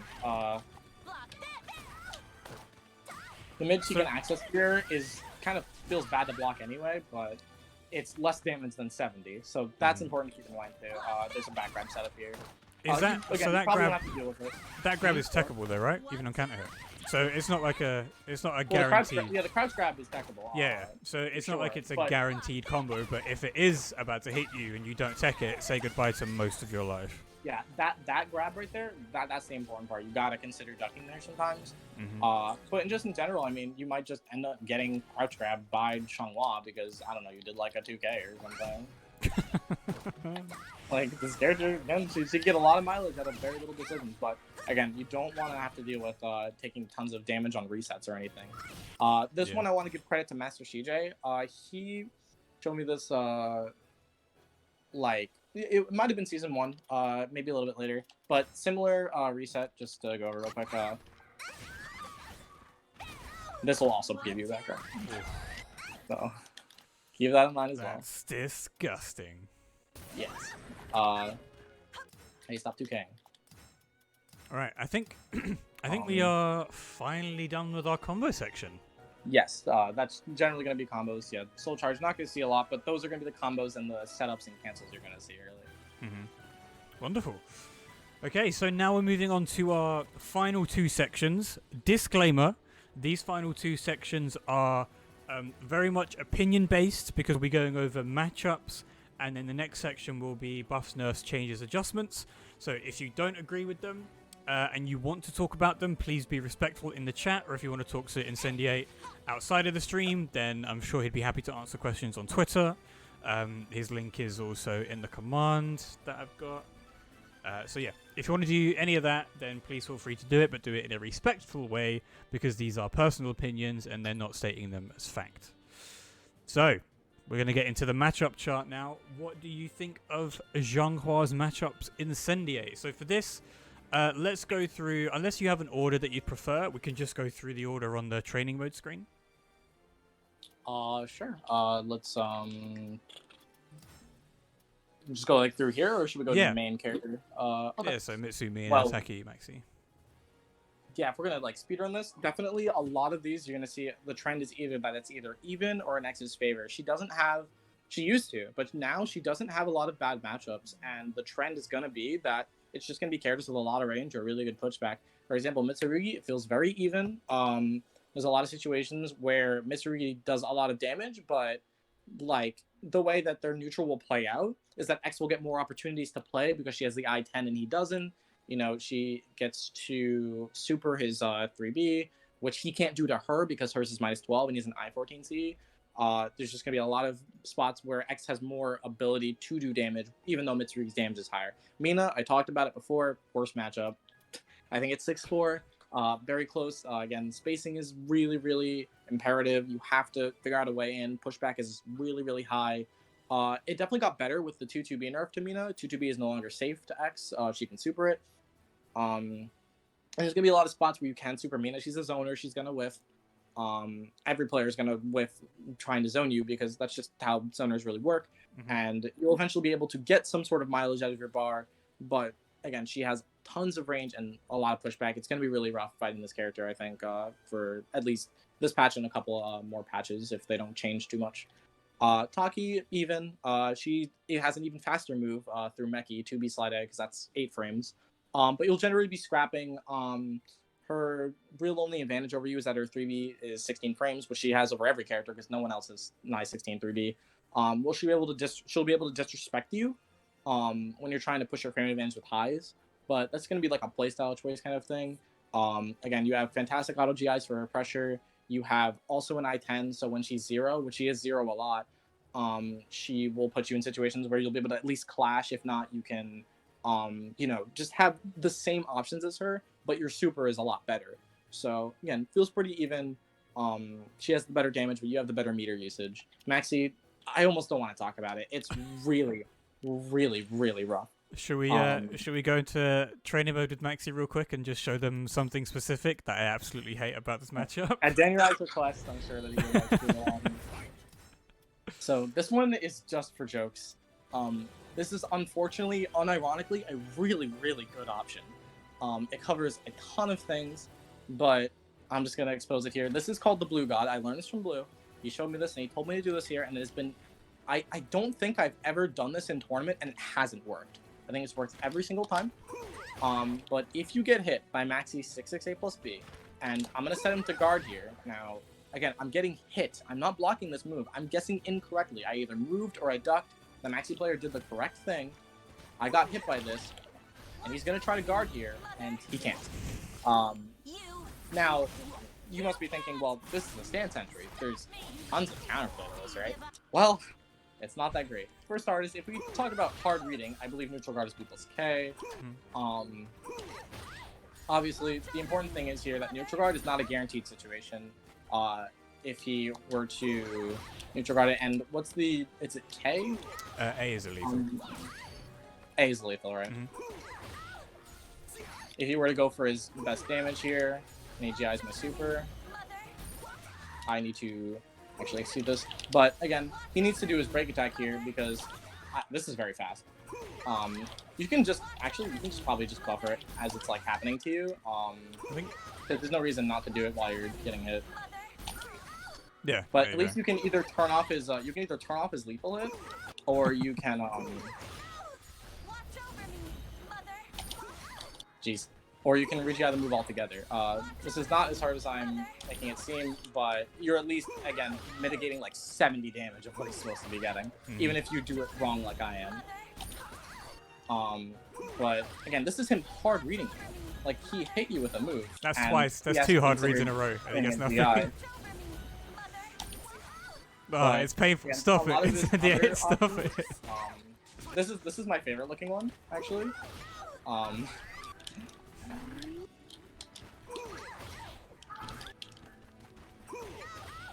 Is that this straight up gets counter hit. Like, he can't even push his frame advantage here, really. A lot of the stuff with Maxi is just generally because you either have an I-10AA, an I-14BB, or a super that is this fast, like Amy's 6 super or Xianghua's just generic I-12, where Maxi is just going to have a lot of trouble getting favorable situations, even on hit. So that's at least why I think this matchup is really bad. Yoshimitsu. Oh, we're up to Maxi, right? Voldo, yeah. Should we go over everyone individually, or do you think we should just talk about the particularly bad and good ones? No, I think it's good to have a couple of sentences for everyone, because we may have a lurker Voldo in here who's trying to learn the game or something. So I think it's good for going through each character with a couple of sentences of stuff like you've been doing at the moment. I mean, like probably not go into actually training mode with them, we don't have to. Yeah. But at least for Voldo, the only thing I want to show is there's a lot of things that are pretty bad about the matchup. Again, this is going to be one of those characters where I visually confirm a lot of things. I don't know too many of the inputs, but I think the most obvious thing is that when he is in Mantis and he is not super plus, crouch grab is 10 frames. 10 frames is all it takes for this crouch grab to come out. A lot of his Mantis transitions will just get interrupted by crouch grab, and that's just like an amazing high damage mix-up that you got for Voldo being at advantage. So again, this is just one of those situations where X is shutting down a character's options just because she has a unique tool. No other character has an I-10 crouch grab. Everyone else's is 12 or slower. I think they're all actually 12 now, Astaroth and Cassandra's. But also, an honorable mention for X's crouch grab is that she's the only one that can crouch grab Mitsu's 1BB on hit. Yes, 1BB, that's minus 10. You can crouch grab that on hit. He has a low out of Callista Rush, I think. I gotta find the input.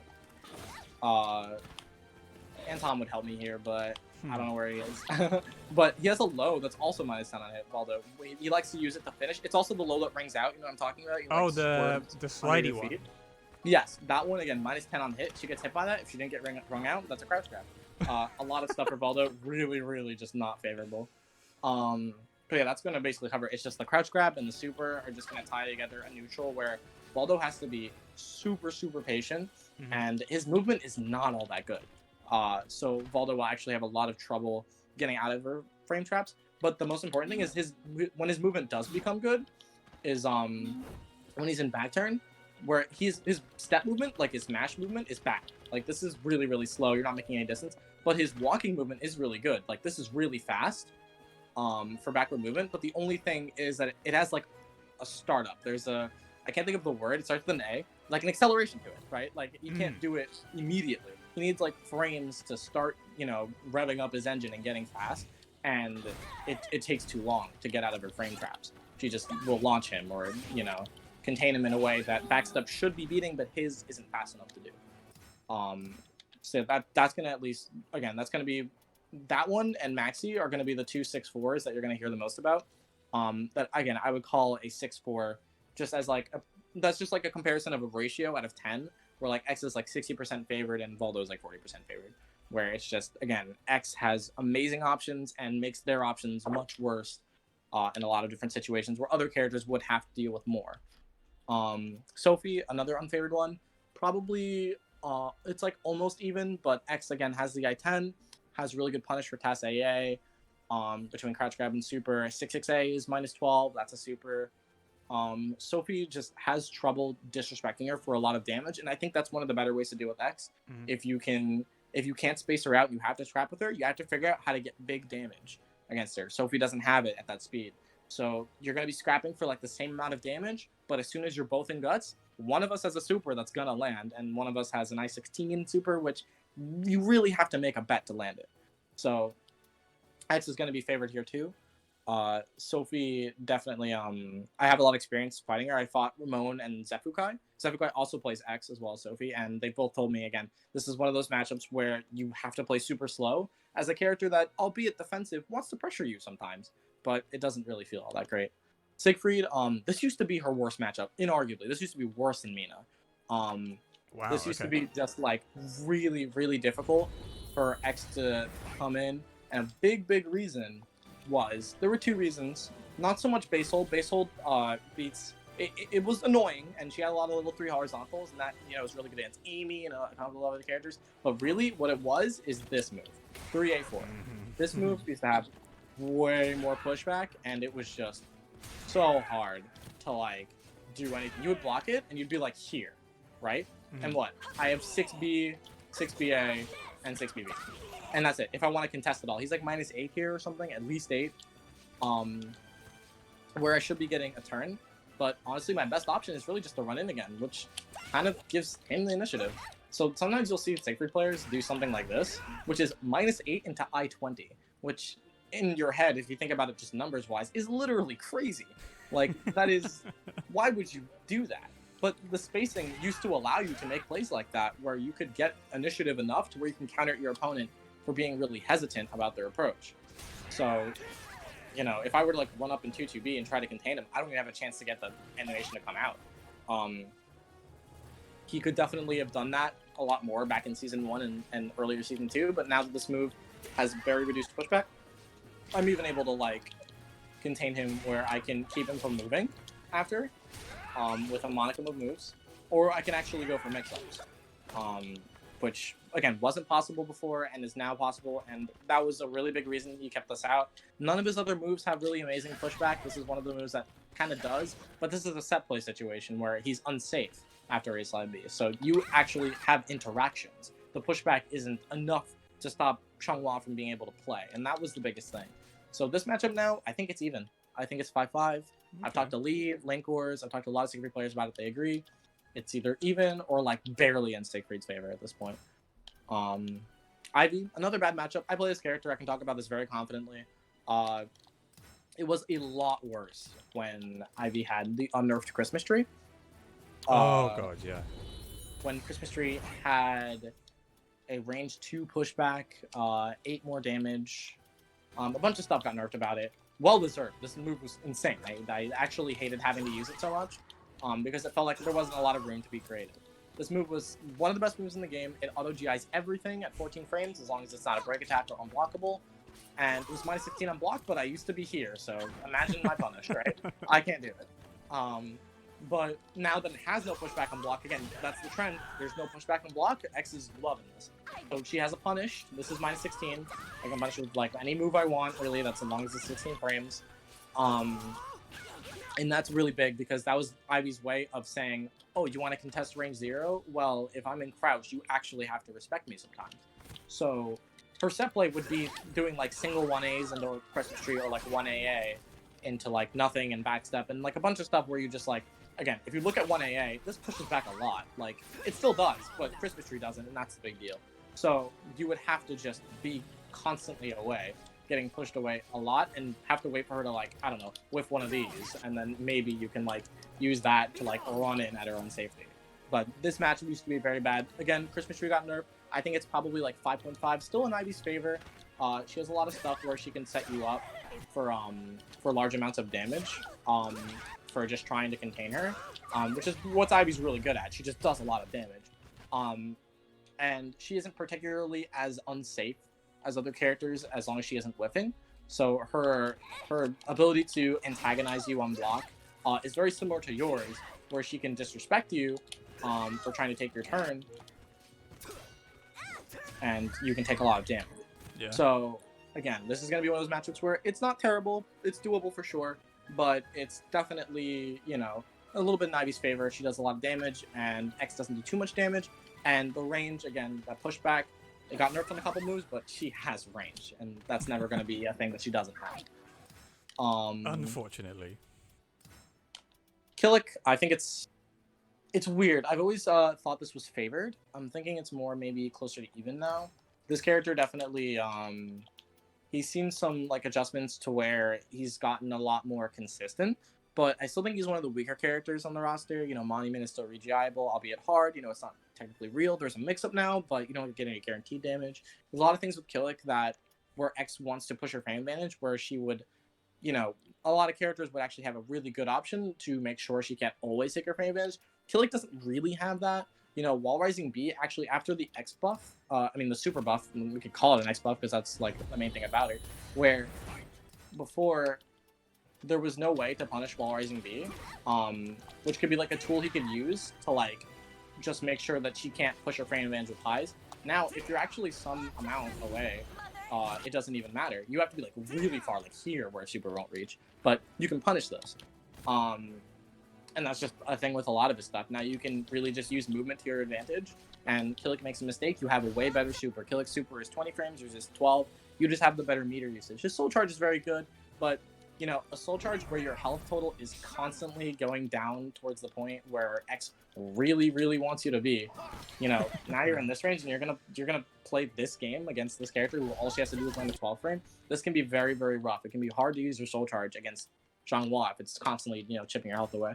So this is like, again, I think it's a little bit more in X's favor, but I'm leaning more towards even as I've like played Party Wolf and understood like, you know, he actually has pretty good options, but he needs to really like, his meter usage is so bad against her. Like he really needs to like figure out a way to get real pressure on her, and so like it's just not one of the better characters at doing that. That makes Go sense next. X Mirror, I mean, this is obviously 10-0. I think 10-0 is definitely something like you could say like jokingly, but X actually has really great options to deal with herself. One of the better things used to be, just real quick, that this move used to not jail. I don't know if you remember that, but this move used to not jail, and it was minus 12 instead, and you could step it on block. What X would actually do is the matchup would literally be spam verticals, just be a vertical idiot, vertical a lot. Your opponent doesn't really want to step so much because they can't really get that much damage, and getting damage in this matchup is super important because you just want to get to the situation where they die to super. So horizontals doesn't really like dictate the match at all. So you would at some point think, okay, well, verticals are all that's happening. Let's try this move. If your opponent sees that you did that move, you would just do it back to them because that was a punish. You block 6AB first hit, and you GI the second hit, and that was 80 damage. Right? But now that it jails, you know, you get your I-16, it's not a crazy thing anymore. Now this matchup has just become a lot more turtley, where you just kind of want to land this thing because you didn't really take a big risk. If you get supered for it, that sucks, but you took a risk where you could have gotten 80 meterless damage. So the mirror is just going to really boil down to like vertical containment, not so much that you're using your horizontals, because luckily you have a move that is vertical and contains movement. And you generally want to center it around just, you know, having your opponent have less health than you. As generic as that may sound, you just kind of want to win by winning. You really just want to make sure your opponent's health is constantly below yours, so you can be the defensive one. As soon as you're zoning the other Xianghua, they're just gonna start running into stuff and losing even more health. It's a very snowbally matchup for sure. Yoshi, I think it's even. Yoshi is just such a strong character that I actually think X is favored in the matchup, and like a paper kind of like very like if you just look at it kind of thing. Like a lot of his Oki gets messed up by Crybaby. And she has a really good auto GI to like OS a lot of stuff.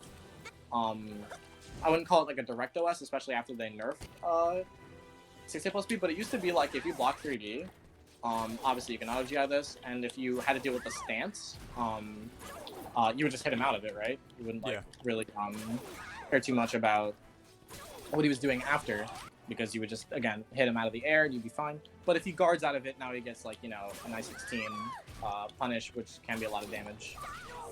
Because that's not a combo, that's a normal hit. Yeah, it's not an end. So that's a little bit niche, but for the most part, again, he also has an I-10. You're going to be contesting similarly. But Yoshimitsu does more damage than you, and he actually has a really good soul charge, where I think the best way to deal with Yoshi's soul charge is to soul charge back and make sure both of yours go down, so you don't have to guess so much. Because he actually just has, you know, great access to mix up, good damage output, and, you know, just a bunch of stuff that pressures you into just guessing. And X doesn't want a soul charge, so if he gets you to spend your bar on this soul charge rather than your super, he's making your character a little bit weaker as, you know, your meters are trading down. So it's definitely going to be one of those things where it's going to be like really player dependent. If they're playing in a way that's forcing your meter out, then the matchup actually feels like pretty bad. But if they like, again, are like pressuring you through like, you know, string mix-ups, and they're not really, you know, doing too many things to contain you from getting so many turns, because you both have I-10s, then, you know, it's actually pretty good for X. So that's why I kind of just want to call it even. I can see that. Where I think that Yoshimitsu is probably overall the stronger character. He's a very, very strong character right now. But I think the matchup just allows X to do what she would do against other characters, aside from the fact that he has an I-10. Nightmare, this matchup, it's so bad. It's so bad for Nightmare.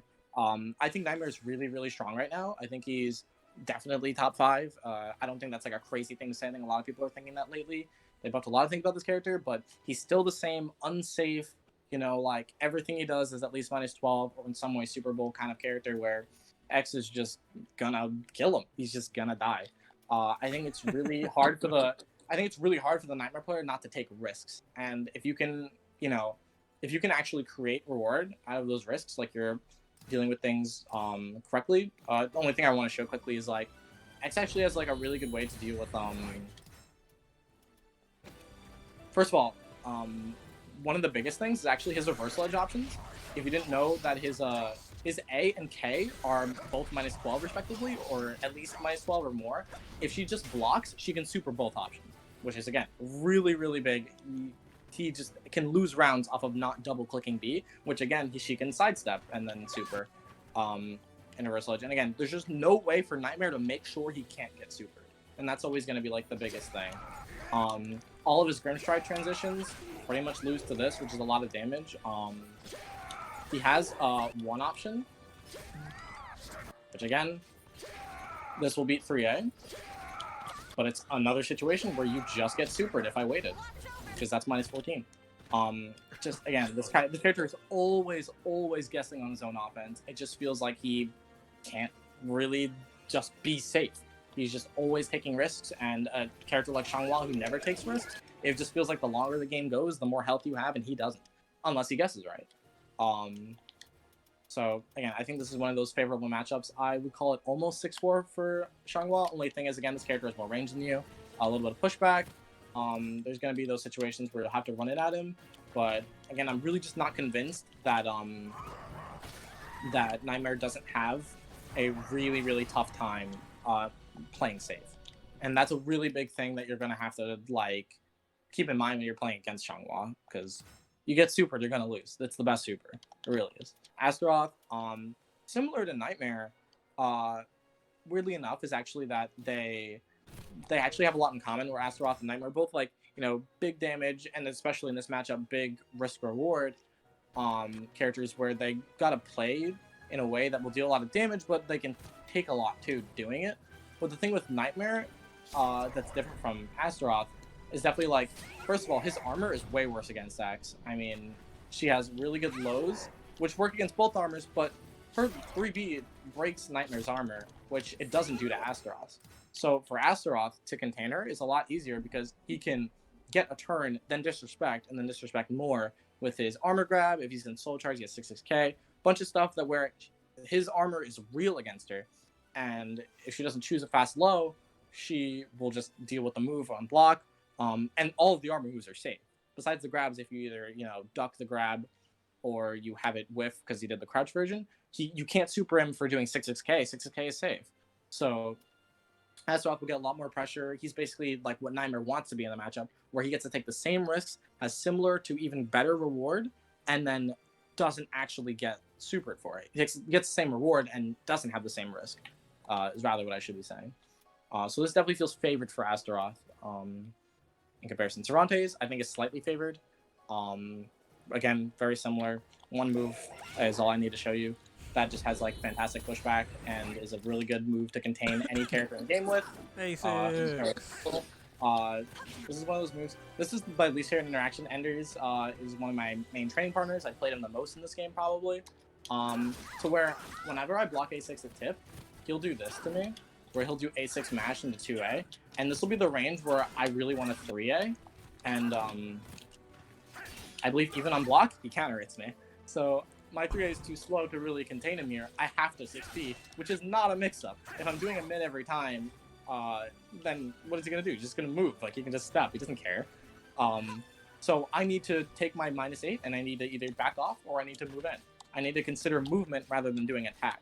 So a lot of this pushback stuff is going to dictate the way that I'm playing, which will make a Cervantes player want to make more risky decisions to where he notices that I'm just spending my frames, you know, trying to get in or moving away, and I'm not attacking or putting him in any risk. He can do plays like this where if I'm backing off, I can't really do anything that he tried to go for something crazy like A6 into grab. If I back up, I probably can't whip punish it, and if I can, I gotta really, really look for it. But if I ran in, I just got mixed at -8. You know, like, there's a lot of stuff that can really be played around with here and you can be very creative. But it's definitely going to be in more favor of him because he just has the pushback to make Xianghua have limited options.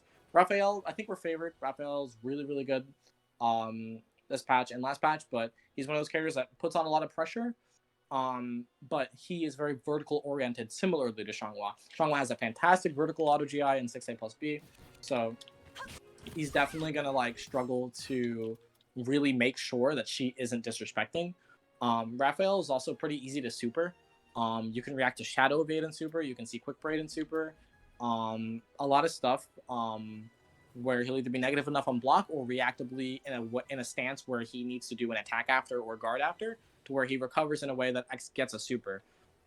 It's just going to give you more damage. Raphael does more damage, and he has a soul charge that allows you to, you know, create pressure on block and eventually guard break you. But the raw straight up damage will make the quick games more in X's favor. So I definitely think that's going to be one of X's favorite matchups. Going to Talon, I think X is favored here again. I-10 containment. The new 6K that Talon got is really, really good at tech crouches. I-12, again, really good at disrespecting Xianghua, which is trying to push frame advantage with highs. But at the end of the day, that 6K is -14. You're playing like Nightmare. You're going to be taking risks. You want to counter at her. You want to disrespect, and you always run the risk of getting supered by Xianghua. Always, always, always. All of her transitions. One quick one too is a lot of characters can't OS. Winsol 4-4-B. Oh, 4-4. Oh, yeah. Winsol A2. But 4-4-B, this is her best option after if she wants to just like stop you from doing things. Like, I just did an I-15 there. If I do an I-12, she counters me. But if I do an I-11, which her super is, it's 12 frames, but then the 1 frame for the animation, I interrupt her. So she can do one thing to avoid this. It's actually 4-4-B delay Wind Charmer. She has to hard read it like that. She can't do immediate Wind Charmer. I'll hit her out of it. But she can definitely do like one thing, and you know that'll be Counterplay. but she's doing something that she doesn't really like. It's not intuitive, and she's wasting a lot of frames hard reading you, where you can just, you know, get whatever you want on her. So again, very unfavorable. Talim will generally put herself in situations where, similar to Nightmare, she will just get supered. And she'll just have to deal with playing with the Oki. Yeah, supered by me. And yeah, I believe it also does. Does it OS Moonsault Day? I'm curious. I don't remember. And she won Charmer this? Yeah, she won Charmer's that. Especially after the buff. But you know, I think we do have an OS. I think this move OS's. So again, we have great punishment. She again will just similarly always have to deal with my meter. Tira, probably a little bit in Tira's favor. Again, she has a lot of range. Jolly more than Gloomy for sure. Gloomy is a lot more prone to getting supered. 3B and 3A strings, a lot of stuff that's committal. Where the way you want to play Gloomy, where you will probably end up being as unsafe on block as -12, or you'll be playing in a way that is centered around doing like grabs and containment, and I have really good auto GIs for that. 4A is really important in that matchup for sure, because it beats grabs and horizontals, like all horizontals, as long as they're not lows. So you try to run a containment mix-up. This is an I6 GI. It's very fast. I'm not going to have to deal with a lot of stuff if I understand your timing at least.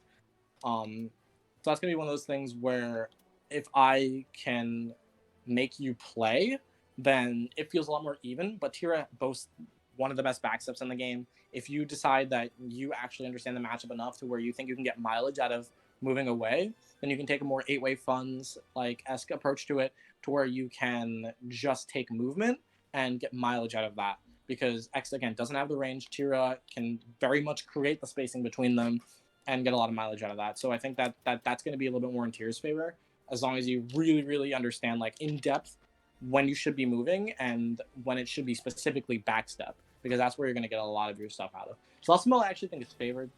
Zosimo got a couple of nerfs, but he's always been really good. You know, the super is going to be a little annoying for her, but she, again, wants to push her frame advantage with highs. So when he doesn't have a curse on you, his super is borderline unusable. Your pressure is going to center on highs or delayed mids. It's going to be very awkward for him to really tell you to stop hitting him. And if you have the reaction time for it, I do this in tournament a lot. It's very, very practicable.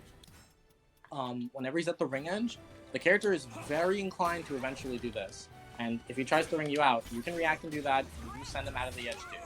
So you can definitely create a lot of set play to where you're actually getting more damage than him for trying to play in a way that it is containing you. And once he stops containing you, you're X. You love that. You just want to move around and create your game plan once again. So it's just going to center around the character doesn't push you out. In fact, he pulls you in almost all the time and is slower than you. You have an I-10. So Grow, unfavored for Grow again. I think Grow, generally, a very important rule of thumb with Grow is actually that if you have an I-10, a lot of his stuff is just like fixated around just not working around I-10. 4A is one of those situations where you can create, I-10 only loses to this option. Everything else, everything out of 4A loses to I-10, I believe. I think it all loses to I-12s as well. Really? Let's, I believe that this will actually beat your 2A. Yes, it does. So yeah, it has to be 10. So you beat this with 10, and then your opponent's like, well, then I have to do B every time, because everything else that I do loses to the I-10. Loses to 10. And then, you know, obviously you just smash this out. So you create a game plan where you're winning against every option but one. And again, even if he wants to like get out of this, and you're still beating him with I-10, like you're still containing his step. Like he doesn't, even if he doesn't want to guess and he just doesn't want to transition here anymore, you're still putting him in a situation that is unfavorable and you're dealing damage to him. So a lot of this stuff is going to be like a plus Avenger transition isn't going to be favorable. The one thing that he really does have in the matchup is that his Soul Charge is really good, and his Soul Charge will apply pressure to you, and it'll put you in situations where if you block, you're gonna have to guess. But his Soul Charge is high risk. This is a high, you can get supered for it. This is a vertical, you can get supered for that. 1 second, Incendiate. I'm getting some weird stuttering from the stream sound. Oh, weird. Do you want me to reset the stream? Yes, please. I'll just switch to the matchups. So I'll stop watching and then we'll jump back into it. So yeah, what is quite annoying is that Gro doesn't really have that many plus on block transitions into Avenger, and the one that he does have will lose to an I-10 character pretty well. Right. Okay. How's that? Should be back. Yeah. Okay.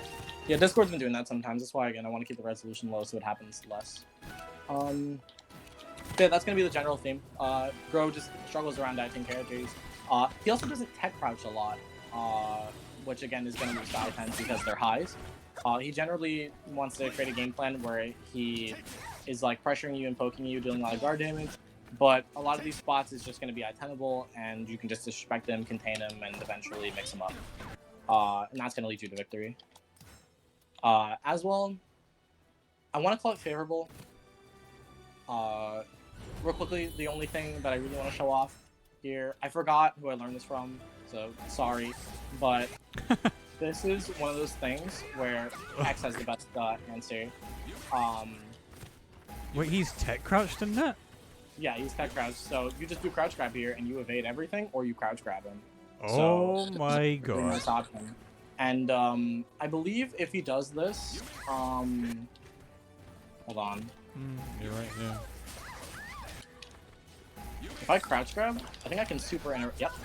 Oh my I can super interrupt the string. So what he has to do here is, this is his one option, he just has to go like straight up, what's it called, into like other stances. I don't know how to input it, but he has to go into like spear and stuff like after 2-2B. Right? Like really weird, like obnoxiously, like just not intuitive things. And I whiffed a crouch grab. What are you gonna do? Whiff punish me? This is so like light recovery. I'm just gonna be fine. At worst, I'm like negative, but I shut down your stance pretty much entirely. So one of these plus on block transitions is just gonna be really, really unfavorable for Aswell. Dealing with all the stances is gonna again be just kind of weird, but at the end of the day, again, this loses to highs. It's a mid and low auto GI, so again, your I-10 is just gonna be great. Axe, you have a pretty above average Axe low punish. I have to do this into this recording. Because not a lot of characters get like the 60 damage into mix up here, so this is pretty good.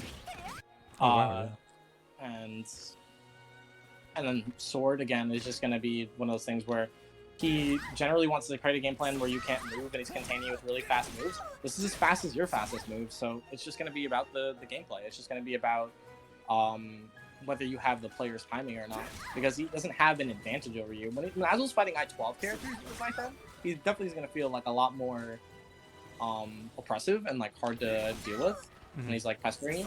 But again, X is not going to have that problem. One cool thing X that Azul does have though is that at least that when a lot of the times when you're trying to create like a safe situation for 3B, like really putting in a tip, I believe 3B is -10 a tip, and I think Azul doesn't care because his A actually reaches like that far. So he'll like block 3B and be able to punish it at all ranges. You know, there's a bunch of neat stuff that Azul still has in his favor. But again, I think between the axe low punishment and the losing pressure in a lot of these situations, again, he's just not going to have an amazing time. Also, he gets this really cool. Interesting. Do that. Interesting. They can do that, I guess, and really limit the. you can do. So sometimes you'll like soul charge and you'll be an Azul player, and you're like, okay, let's get some guard damage, you know, and then you duck it. So just I think access your way kind to of victory. It's worth learning how to do. Geralt also favorable. Common trend is that his pushback on block is it's one move, it's just 6BB hold, which is linear. Other than that, he's gonna have to scrap with her. Again, Geralt's fastest move is I-12 if you uninclude Ard. He's just gonna get out scrapped. I think that he's just gonna have a tough time containing her. I've played this matchup a lot too with Linkwars. It's just rough for him to do what she's doing because she's just a little bit faster. And that's definitely just gonna be just a harder neutral to play. And his best strength is that Geralt shuts down every other character's soul charge in the game. And why doesn't he shut down X's? Because she doesn't have to use it. That's really all it is. Geralt doesn't create amazing situations where you're like, oh, I got a soul charge, because it's just neutral. It's just like you're negative, so you got to block. So you're probably not in a situation where you feel like you need to soul charge. So just deal with the mix-up, because if you keep your bars on you, you'll land those supers. You'll just play normal neutral against a character who, you know, is doing as much damage as you, or maybe even slightly less sometimes. And you'll just eventually land those, and you won't have to worry about his lethal hits at all because you aren't really soul charging a Xianghua. So that's gonna be one of those favored ones too. Not necessarily 6-4, but definitely like, you know, Geralt has to play in a very awkward defensive way where he kind of has to give up his advantage a lot. 2B, she got a lot of buffs this last couple patches. She's still like a pretty unsafe character. She's very prone to getting supered. You can crouch grab through AGS, especially the negative transitions, and crouch grab is pretty safe on whiff. So if she does like a lot of awkward things into like, you know, stopping in AGS and like trying to whiff punish you, it won't work. And again, she's very, very superable. I think this is one of the favorite matchups, but it can be very, very awkward. I don't know too much about specifically 2B, only because she gets changed a lot, and she's a pretty complicated character, I'd say. So I definitely think it's favorable, but I definitely have more to learn about this character, so I don't want to be like too precise about it. I don't want to make it sure like it's understood as fact. It's just definitely that she doesn't have the damage to make you feel like your neutral can't just be like played out in the way that you play against Geralt, where again, she's I-12 as her fastest attack, your I-10 is your fastest attack. Do with that what you will. You eventually will just get the counter hitting and the containment into mix up and to win. Amy, pretty unfavorable. She has, you know, it got a lot better for X when they nerfed her 4AA. 4AA is -4 on it now, rather than 0 when it was before, where she could kind of just like freely move around after hitting you with it. Which is not the case anymore, because if she backsteps, she gets 3B. You can pretty much always like safely get hit by this in like 6BA. She has to like, you know, either block the string, which is hard because 6BA is, you know, there's a lot to 6BA that you can do. There's 6B cancel, there's 6BB. There's not like anything like a direct answer to this. And if she wants to create pressure after her 4AA, she's honestly gonna have to just start hard reading you in like 2TB here or something. And other than that, I mean, Amy just kind of gets the upper hand on X because she has more damage. Her safe launchers are very similar, but again, they just hurt more. She has way better tech crouches, and she can shut you down with 3A. And she'll make you want to use your auto GI. And horizontal is the riskiest auto GI of the 3 for sure, because you can step it on block. So it's definitely going to be one of those situations where your neutral is going to be, you're actually the defensive one. You don't want to really be the aggressor as X, and you have to make sure that Amy isn't getting advantage out of her disadvantage. You don't want to give her favorable situations when she's negative, which can be very hard because, again, the character's tech crouches are very, very good, and you just, as your fastest attack being I-10, you want to, oh, I'm surprised that works, actually. I guess, -4 is a big nerf. That was pretty impactful. But you definitely want to make sure that you are the one with the life lead and relaxing, because this character just has the best containment in the game through this move, and you can't really, like, get frame advantage and then overwhelm her, you know? Like, her defensive options are fantastic. So that's going to be one of the unfavored ones. But not by too much. I think that Amy still has to play very, very solid. She doesn't, like, she has an I-10, but it is linear. She isn't just going to, like, 6B you in neutral like crazy and, like, overwhelm you by, like, you know, like, that's not going to be her game plan. Sure. Almost at the bottom of the list. Okay. Cassandra, I think, is unfavorable now. I definitely had a different opinion before, but they changed her AA to I-10. You are going to contest each other in similar situations. She's perpetually pretty much always +2. +2 to -2. But she has a lot of strings to where if you aren't completely aware of your options against it, like she has BK and B hold, and just a bunch of like really fast ways to get advantage on you, you're just going to be completely contained, I feel like, in the matchup. Cass also boasts a very, very, well, I wouldn't call it necessarily oppressive, but a very, very strong, like, string game where, like, her empty strings, like 6B, 6A, it gives her advantage. They're completely unreactable. She can put you in situations where maybe you really were sure that she was going to finish 6BB and you try to auto GI it, and, you know, again, you're -16. She has a really, really good I-16 punish. She has an I-16 super. If she's in Divine Force, she has an even better I-16 punish. You know, there's a lot of stuff that where she's playing neutral against you and you lost brain advantage to her that you can't really take your options and be dealing more damage than her. She will put you in situations where you're guessing and you aren't like super against guessing, but your damage reward is just going to be lower than hers. So if you're both guessing right 50% of the time, she should be winning. Hilda, I always call this one unfavored. It's again going to be similar to just her range is amazing, her pushback is great.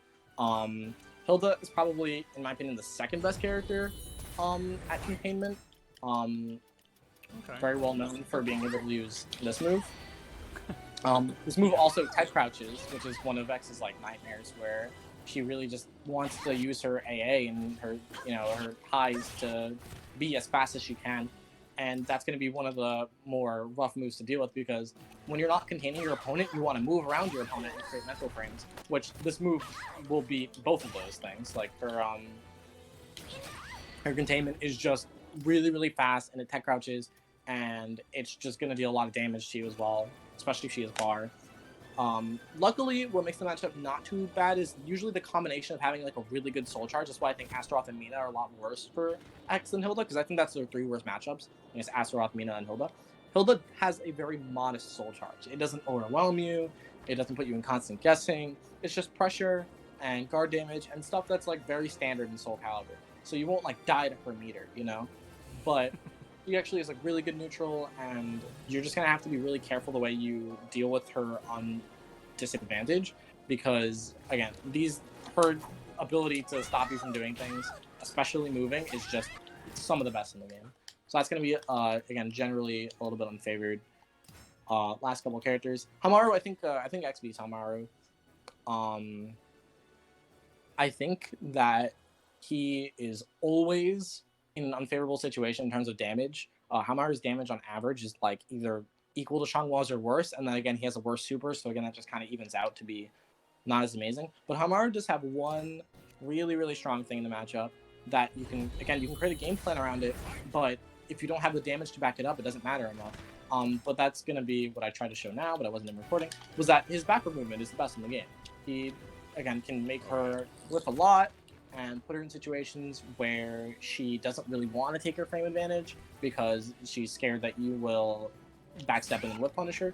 But Hamaru's whip punishment damage is just not that high, and he has one whip punish that does a lot of damage. Sure, that's a lot, but this is disadvantage on hit, and X loves to see that. You're close to her and you're disadvantaged. Like, this right here, this is like, thank you. Like, I feel great about that. Like, if you want to sacrifice your frame advantage for damage, that's a playstyle choice. That's kind of what Hamaru has to do.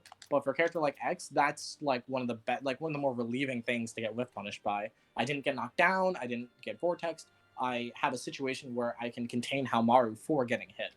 So, again, this feels pretty fair for Xianghua, and that's just generally going to be how the match will go. You can try to contain her, but you don't deal a lot of damage. And you can try to run away, but your whiff punishment is just not as good as other characters.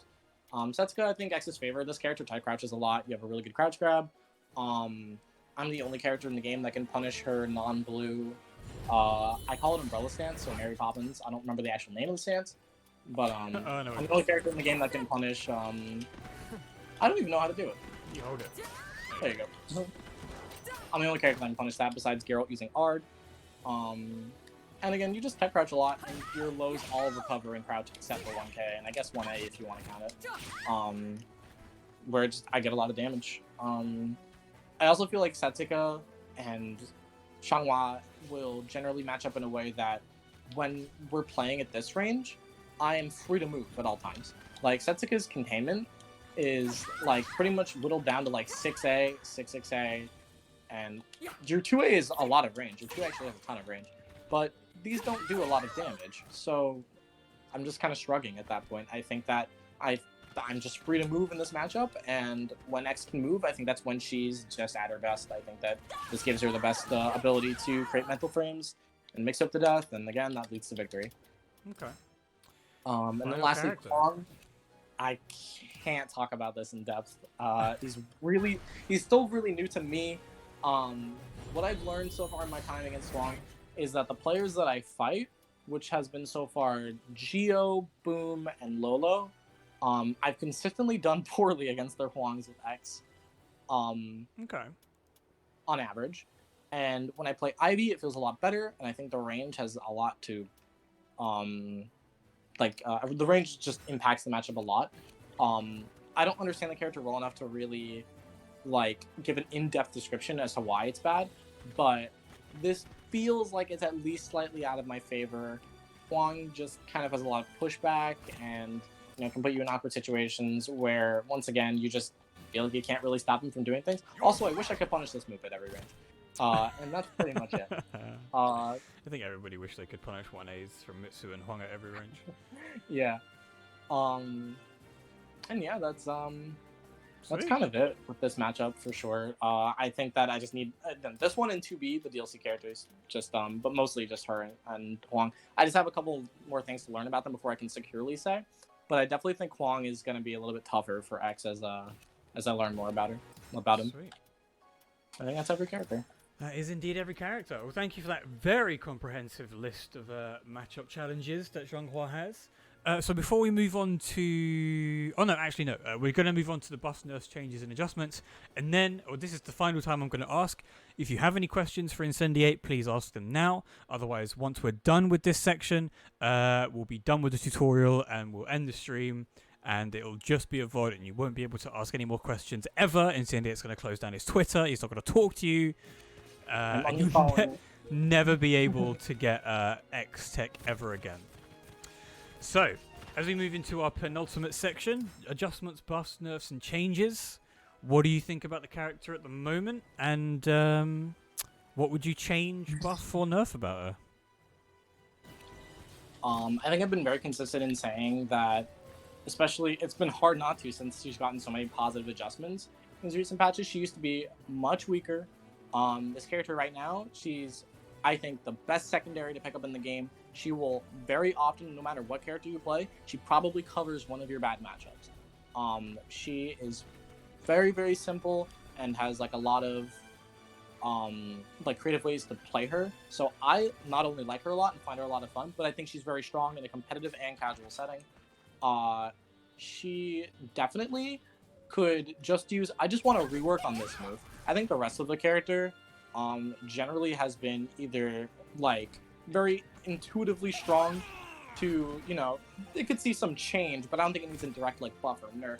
But this move, I think, just needs a complete rework. I think being -16 on hit is one of the most random and discouraging things about a move that it could possibly be. I think that the move, you could change the damage, you could change the way it works at all, you can make it, I don't know. Well, one of the ideas I actually had is if we're going to keep the risk this way, the only thing I wanted for the reward is I actually want this to be a resistant pack.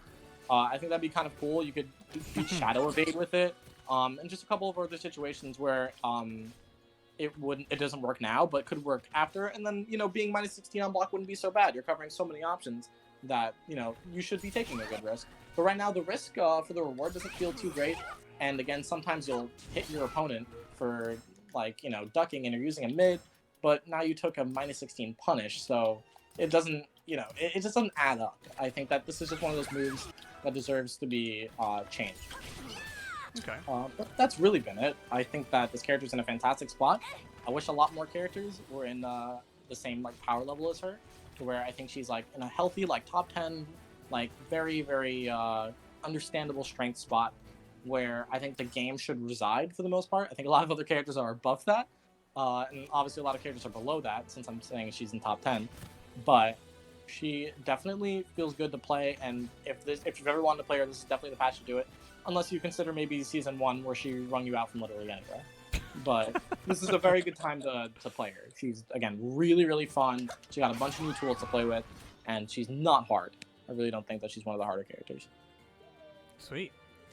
Nice. To answer that question at the bottom, I saw that there was one about X's movement. Yeah, so we've got 3 questions here. First one is, how is X's step game? So, if I remember correctly, X's movement sideways is some of the best in the game. I think it's top 5, very similar to Taki's, which I think is the best in the game. She definitely moves to the side really, really well, and she doesn't actually have the other two step moves, being 2-2K and 2-2A. These aren't amazing moves, but who cares? This one's so good. Like, her movement game has been just boiled down to, like, if you are moving and your opponent is ducking, just safely launch them. If you want to take a bit more of a risk, you can get more reward through 2-2A plus B. Which is a great whiff punish if you ever do something RE safe. That's really what you want to punish REs with. And yeah, just she's always been able to move around in an efficient way to make sure that your opponent is feeling uncomfortable and that you're pressuring them just, again, with your movement. And that's why I think that when X is able to move in a matchup, she's either favored or it's at least even, because this is such a powerful tool for a character like X. So I think she has some of the best step game. Okay, so this leads directly into the next question then. What moves do you recommend to beat step ducks outside of low grab range? So really dependent on the situation. Obviously, again, 2-2B is just going to be the answer for a lot of these questions. Step ducking is not going to beat this move. It's very, very slow in total. It's I-20, it's I-30 because it's 18 out of stance and it takes 12 frames. No, 10. It's going to be 10. So it's going to be I-28. So this move, you know, you can't just step duck and end up not getting hit by it. You're going to get hit by it for step ducking. But what's important about this move is that it doesn't take any risk. So when your opponent is trying to, you know, you got some modicum of frame advantage on them and then they take a step duck. Like let's say you hit them with this and you're +4. Like quick 6 hold into 2-2B, like you just run up and slide into 2-2B. That's gonna cover step duck. They're gonna have to deal with the move. They're gonna get hit by it, and if your timing was bad, at worst, they blocked it, and now you're -8. That's okay. I mean, you're safe. You tried to launch your opponent, and you stayed safe. So I think that's one of the better ways to deal with definitely like step duck in your advantage. Obviously, if they're at advantage, it's going to be a lot harder to deal with. That's just their frame advantage. If they're step ducking at their frame advantage, I mean, that's just kind of weird. But in stance, it's definitely going to boil down to, unfortunately, it's actually going to be your grabs. If you think that they're moving a lot, you either want to do delayed options, because this will actually track step duck because it's really slow. I guess I'll have to do it in the reverse order. Let's have X be the enemy. But it'll generally boil down to actually using your grabs so you can deal a lot of damage. Or you can, because actually step duck, I should have mentioned this earlier, step duck is a fantastic way to deal with this stance. Because if you get hit by this, if you hard side step, you're taking a lot of damage. But if you do it right, you can step duck this. So that's a really, really good way to deal with this on hit. Yeah, you gotta be fast, but you can do that. And for the X player to get pressure off this, they're going to have to start doing some stuff where even crouch grab is too fast. They will have to do normal grab when you stand up from your step duck, or they'll have to hit you with B, which again, I think is slow enough. Okay, no, it's not. Not on advantage. But you can delay your options. That's the good thing about this stance, to come out and sort of track their opponent's movement. So if I were to take a step duck here, after I execute it, I will still get hit. So it's just going to be a timing thing. Step duck is going to be one of those things you're just going to have to deal with because this character doesn't like have like, you know, horizontal mids to like shut down everything. This is the closest thing. But outside of that, you're just going to have to play around with your timing a little bit. That's going to be like a really important feature that's going to create like a creative offense for you when you like start, you know, learning the character. So there you go. 2-2B your heart away. And the final question is, what do you consider the most common pitfalls X players fall into whilst playing the character, and how do you avoid them? Oof, I think one of mine for sure, and I've seen a good amount fall into this, but not everyone, is especially like lately in these patches when they're getting like nerfed and more unsafe, you gotta be, and people are getting more aware of how to counterplay them, you gotta be a lot more patient. So most people, when they pick up this character, they get auto GI happy as hell because these look so cool and they do so much damage. But man, sometimes you gotta land 2-2B and you gotta like have this move get blocked and you just gotta block. You just gotta relax, man. Like you can't always be -8 and have something to come up with. Sometimes you just got to give your opponent the frame advantage. What's really, really important is to not get overzealous when you think you understand what your opponent's gonna do. Because even if I'm really, really sure my opponent has been doing AA every time they block my 2-2B, because whether they think they can punish it or whatever the reason may be that they're constantly doing it, and I can land this, maybe it's not as good to do that, because if they're aware, they can do what I'm going to do now, which is they can either destroy your health bar by auto-geoing it themselves, depending on what character they're playing, or they can I-12 punish it. Like, there's so much stuff that the auto-geos lose to. This is really hard to step. You can't step this, right? Yeah, okay. It's really hard. Hold step for this, I guess. But these are really, really risky. So do not get, like, super duper, like, into just hard reading and containing and making sure your opponent can't do anything. It will naturally happen. You need to make sure that when you're taking risks, that they're calculated and they're low risk, because this character does not need to take big risks. Her meter is there for that. You will get your damage eventually, but you do need to definitely take a very, like, tempoed out, like, slow aggression to where you're only doing things that put you at low risk, or that you are putting your opponent in a situation where their options aren't as good as yours. Then you should be winning most of the time. And I think that, again, that's really, really hard to dictate when you don't understand the game fully. It's going to come down to, like, learning frames, learning what your opponent's punishes are, you know, for blocking certain things, and how much you can get out of when you do make those hard reads. Because, again, there's tons of ways to counterplay things. I mean, sure, if my opponent was doing AA every time they, I don't think an I-10 will work, but at least as an example, if they're doing AA every time they're blocking my 2-2B, I mean, yeah, you could auto-GI it for, like, 60 damage, or maybe you can just duck here, and you get the same damage, and maybe that was less risky in the situation. Maybe your opponent has only been doing highs and lows after your 2-2B, and ducking's better than doing an auto-GI. You can still get a similar reward, and you didn't take as much of a risk because they haven't been doing launchers there, or mids. So there's just a bunch of stuff you have to be intricate about, and again, you just have to understand, like, basic Soulcalibur, and she will come very quickly to you. Wonderful. So, thank you for all those questions. We'll now be moving on to the final section of the tutorial, the conclusion / I guess final thoughts of our pro Xianghua. Sum up everything over the past 2.5 hours if you can. Let the people know how you feel about this character as she stands right now. Once again, this character, it's almost like a to a fault that I enjoy this character so much, because if you fall in love with this character like I do, I think that maining this character is a good way to go, but actually not the best. I think she's the best secondary. She's so good at being the character that you counterpick. You know, you just lost a game and you want to win 2 games in a row against your opponent who's playing, you know, again, we'll talk about the matchups like Nightmare, Yoshimitsu, Valdo, Maxi. Like, you have the ability to throw this character at them and you can play them solid. It's a really, really good option. So if you already have a character that isn't Xianghua, I recommend picking her up, trying her. If you find her fun, great. Add her to your tournament roster of characters you can play. Again, she's simple. She just requires, like, an understanding of the game, and she's a lot of fun. I think that, again, I think she was just too fun for me, and I decided, hell, I want to main her. So I put Ivy on the back burner. Ivy's a secondary, and I started playing this character way too much, and I had a lot of fun with her. So I hope that's a similar situation for you guys when you do try to play her, or even lab her, in general, that you can just be super creative with her. She has a super intricate offense that you can just add, like, so much of your style into, and just be, like, super creative and be really weird to the point where your opponent has no clue what the hell you're doing, and it feels great. I mean, you can just really create your own game, and I think that's just gonna be, like, what you want to do with her. Again, only thing to keep in mind is don't go as crazy as the character can, right? There's always going to be overextending, and your ability to be offensive is always existent. You always have the ability to generate something, but sometimes it's okay to block, and that's definitely going to be a thing that you'll figure out, you know, as you're playing her, if you do pick her up. And that's basically all it's going to boil down to.